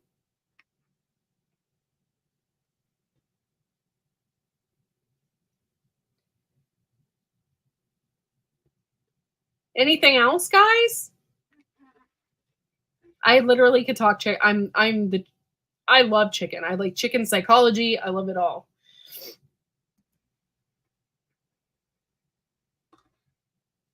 This is the first time I've been so quiet. Never have to deal with chicken's mess on a walkway or porch. I don't have them near my walkways or porch. Every once in a while, I get a leghorn that comes to the porch and thinks she's the queen, and she'll sit and lay eggs on. Like last summer, it was funny. I literally had an egg delivered every day. She would lay an egg every day on my porch. But typically that doesn't happen. It happened when we had the ducks. They would come up to the porch because I would always feed them. But typically the animals are nowhere near my back porch, so they don't poop on the sidewalk. If you're having that issue, you need to lock them up for a while. Joe, what? Joe, do wearing thongs make you itchy? It makes me really itchy. It goes right on up like you wouldn't believe. And my wife loves washing them too. You notice me moving all over the place. Billy noticed. Billy knows when I wear my thongs, my Speedos and everything. I don't have a lot of chicken tractors. I have one chicken tractor, and I use that when a chicken has babies, or if my ducks have babies, or if my turkey has babies. Then that way we can just move that chicken tractor and not have a huge mess. So we use that a lot. We have had a lot of chickens, so we've had a ton of sprouts to make a difference, I think. Yeah, we would have to ton. Because we have I don't even know how many birds we have out there. We probably have over 50 birds. So to make sprouts for all those birds, it'd be ridiculous. So. Oh, Rick, thongs are right. Your feet in Australia. That's a little different. So do your feet itch, Joe?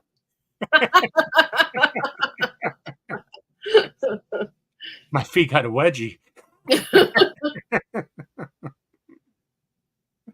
Typo thongs. Yeah, that's pretty interesting, wearing thongs on your feet. Wow. If you come to the Jersey Shore, you'll fit right on in. Yeah, the Garden State so-and-so, they're just so cool, and my ducks are really cool to watch. I have a duck out there named Charlie that I absolutely love. He just is so friendly and lets me. Usually Muscovies don't let you pet them because they're a little wild, and Charlie always lets me pet him. So I love him the most. No, I've never gotten food from a restaurant or anything. I feel weird about doing that, so I never have. I don't know if they would allow some restaurants. It's health issues and health code that they can't give out scraps. So I don't think most restaurants will allow you to do that around here.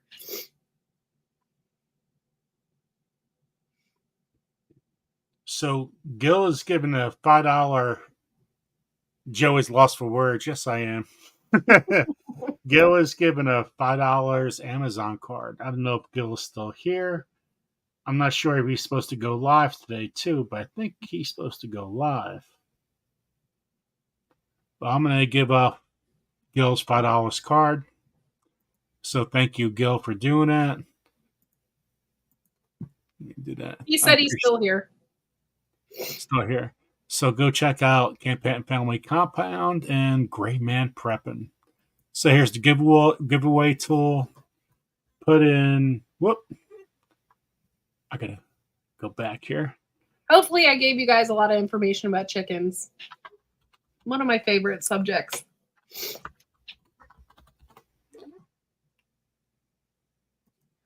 Put in Gray Man Prepping. I put spaces. Let's see if it works.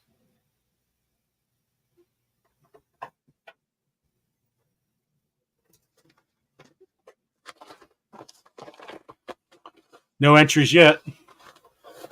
So I don't know if it's working. But it does it show on your side or no? Mm-mm. Okay, hold on. Whoop. Oh, it does show there. Oh, there's one entry coming. Okay, it's popping up. We're good. There we go. Let me, Sorry, it's just a little slow, I think, on my end. hashtag Gray Man Prepping. Let me go back to that.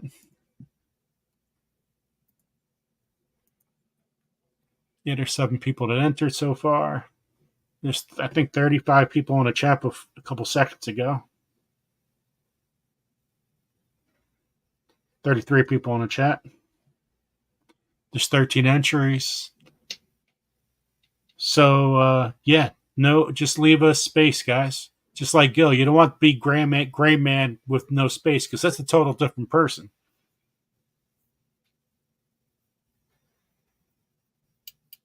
Thank you guys for sticking with us. If you have any questions, if you're thinking about something, just think of something. We're going to go after, we're going to do 4 other seeds. And after that, any other questions, then if there's no other questions, we'll end tonight. I have seeds from Hudson Valley Seeds. Okay, 10 more seconds. 9, 8, 7, 6, 5, 4, 3, 2, 1. Okay, 17 entries.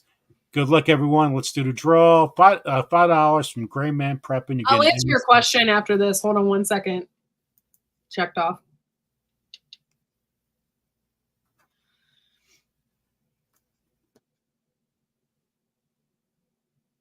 Happy Mac.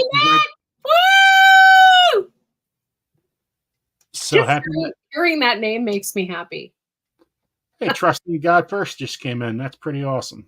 Hey. So congratulations to Happy Mac. So let's get back to that question. Let me do 4 more quick winners. Same thing. Everything stays. If you just came on in, putting Gray Man Prepping. Okay, let's do this really, really fast. Yes, I do have names for all my birds. Henrietta, Harriet, Beatrice. I actually, all my barred rocks, they're all Beatrice because I can't tell them apart. And then my rooster, my barred rock rooster is Ted. And my lavender rooster, his name is Valentino. Yeah, I have names for them all. So check you off. Check you off. Check you off. I can't even pronounce it. Check off. I don't know. Whatever. You're our first winner. You're getting some seeds. Good luck with it. Whatever you get. I'm not telling you get a prize. So just email me at gardenstategarden@yahoo.com.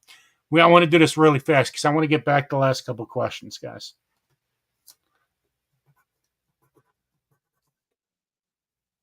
John Brinkworth, congratulations. Woo! Congratulations, John.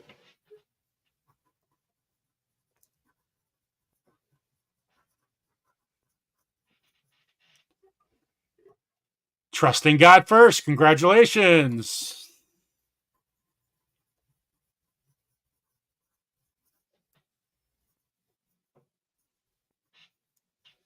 Wanda Moses. Boom. And last one.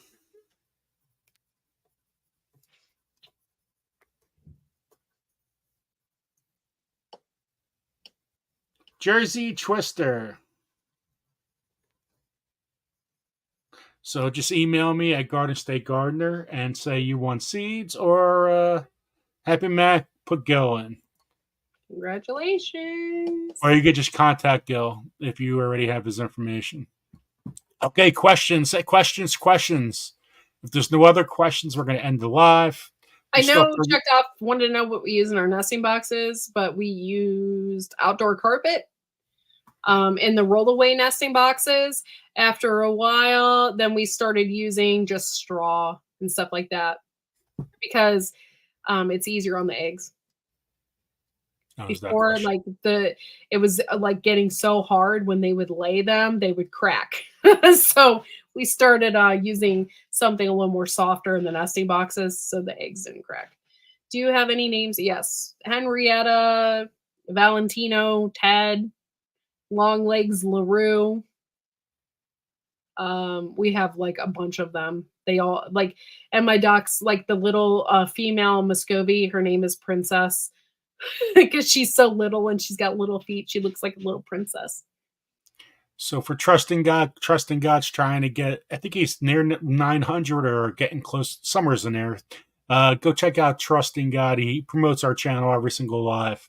So I want to make sure I promote him back, and I appreciate that. Trusting God first. Yep, thank you. Checked Off. We have a rollaway nesting box video. I think it has like 10,000 views or something. It has quite a bit. So check that out. And then also, yeah, we built our own rollaway nesting boxes using paint trays. It worked out pretty good. You want check it off. You just want some seeds. So I got a whole bunch of seeds today from Hudson Valley Seeds. Like this is a polar bear zinnia. Ooh. Like a Goldie tomato. Ooh. Nice. So anyway, we're not a giveaway channel. I have to give away seeds sometimes. It's part of my DNA. Plus we're grow big. We grow stuff. So a part of that is seeds. So yep.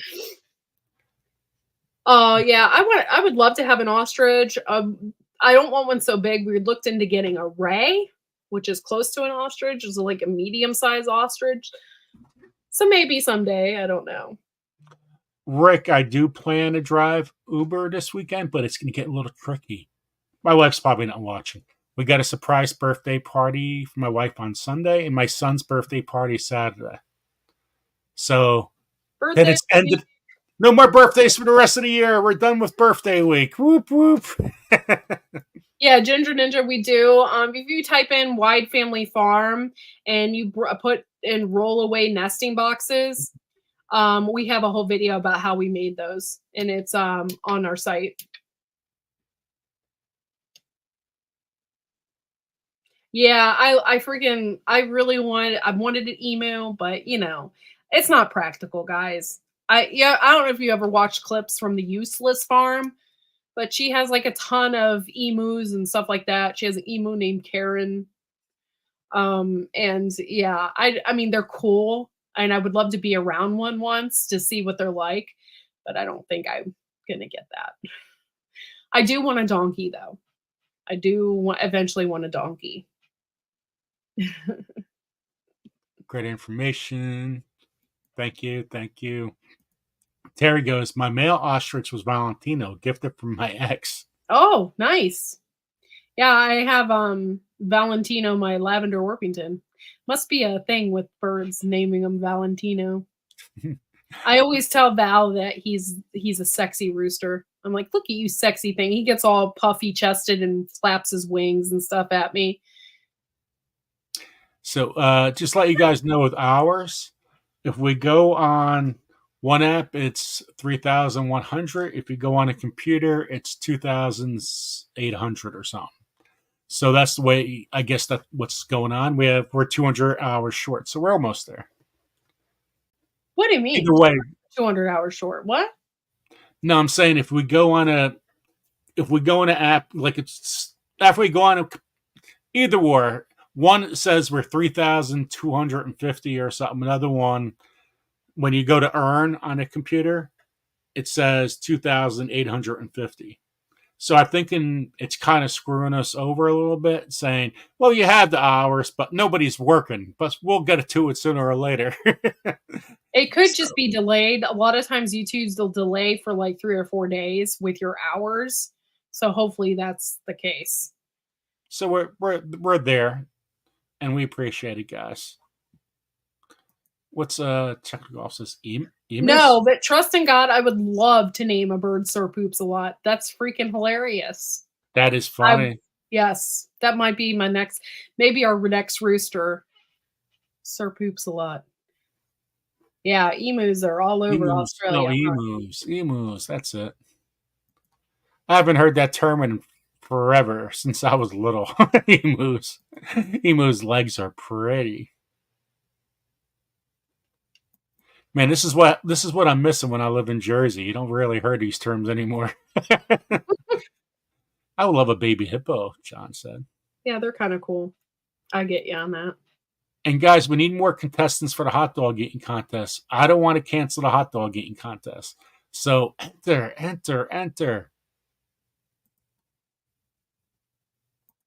Emo oil is supposed to be great. I don't think they are as mean as ostriches you can be. Oh, here we go. Oh, there's Sir Poops a lot. That's where you go.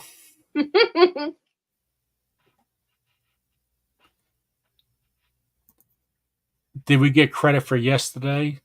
I deleted it this morning, but it didn't turn up as a... So we were on for 2 hours after the live yesterday, and we put a video up, but there was no copyright of anything with it. So, but just to be careful, because I wanted those hours, I just deleted it as soon as I can, so there wouldn't be an issue. But that was a great film. I hope you guys really enjoyed that. We had 28 people in the chat watching the movie last night, which was pretty awesome. Yeah, that's cool. I'm sorry, we had Boy Scouts last night. My son made a birdhouse. It was so cute. It's funny that we had movie night and Grow Big TV, and nobody else, it was great. It was a really good movie. And if Gil is here, let us know if you're going live tonight, because I don't want to deny you putting that information out. I'm not sure. And if I ever miss somebody, I don't pay attention except for myself when I go live during the week. Otherwise, I'm supporting so many channels. I just say whoever's on. Like, I know I watch Trust in God, but I couldn't tell you what time it goes on. I just wait for my phone to say, hey, Trust in God's on in the morning.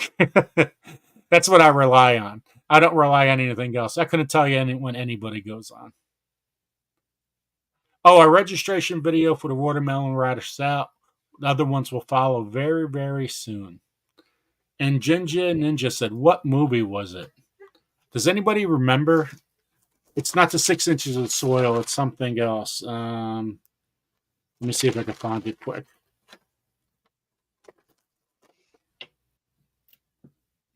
The Need to Grow. The movie was The Need to Grow.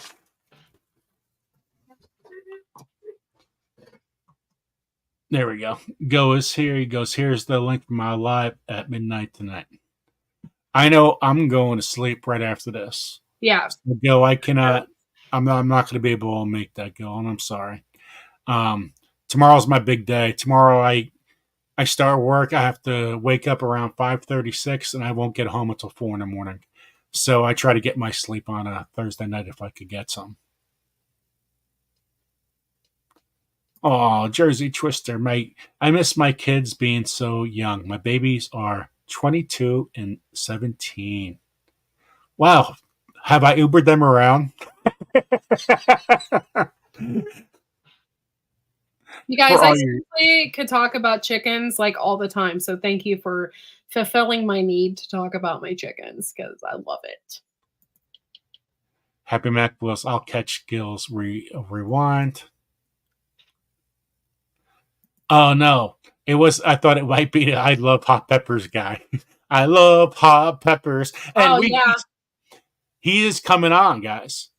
But we have to work out a date in a couple months. But he's interested in coming on. And Dude, so, I'm so excited for that because I love that guy. He's so quirky. He is like me. He's just quirky. And I love it. I can't wait to watch. I can't wait to have him on because that'd be so cool. Plus, I love his song. You guys, it gets in my head and I'll sing it all day. Love it. oh, Jersey Twister goes, Joe, I bet you Ubered me and my hubby. Was I dancing in the car with you? Hey now, baby, hey now. Oh my God. Oh, if you come in my car, we got to do a Wide Family Farm commercial. Any anniversaries coming? Oh, that'd be great.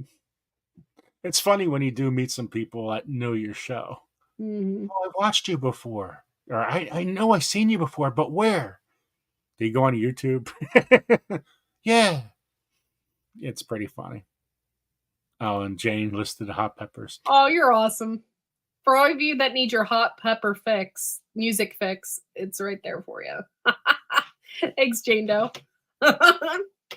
Oh, we will play that during very soon. Okay, guys, is there any other questions? Wow, this is a great live. I hope you guys got a lot of information. There was a lot of little things from everybody here. That was amazing, Corky, for giving out information. And thank you, Jane, so much. That was really cool. So Sunday Fun Days, the video is going to come out sometime in the next day or two. And yeah, Tuesday's interview is very special because those interviews don't happen. So hope you guys can make that. Anything else, Corky? Not that I can think of. I think I talked my head off about chicken, so we're good for a while. All right, guys. Well, thank you guys for being here.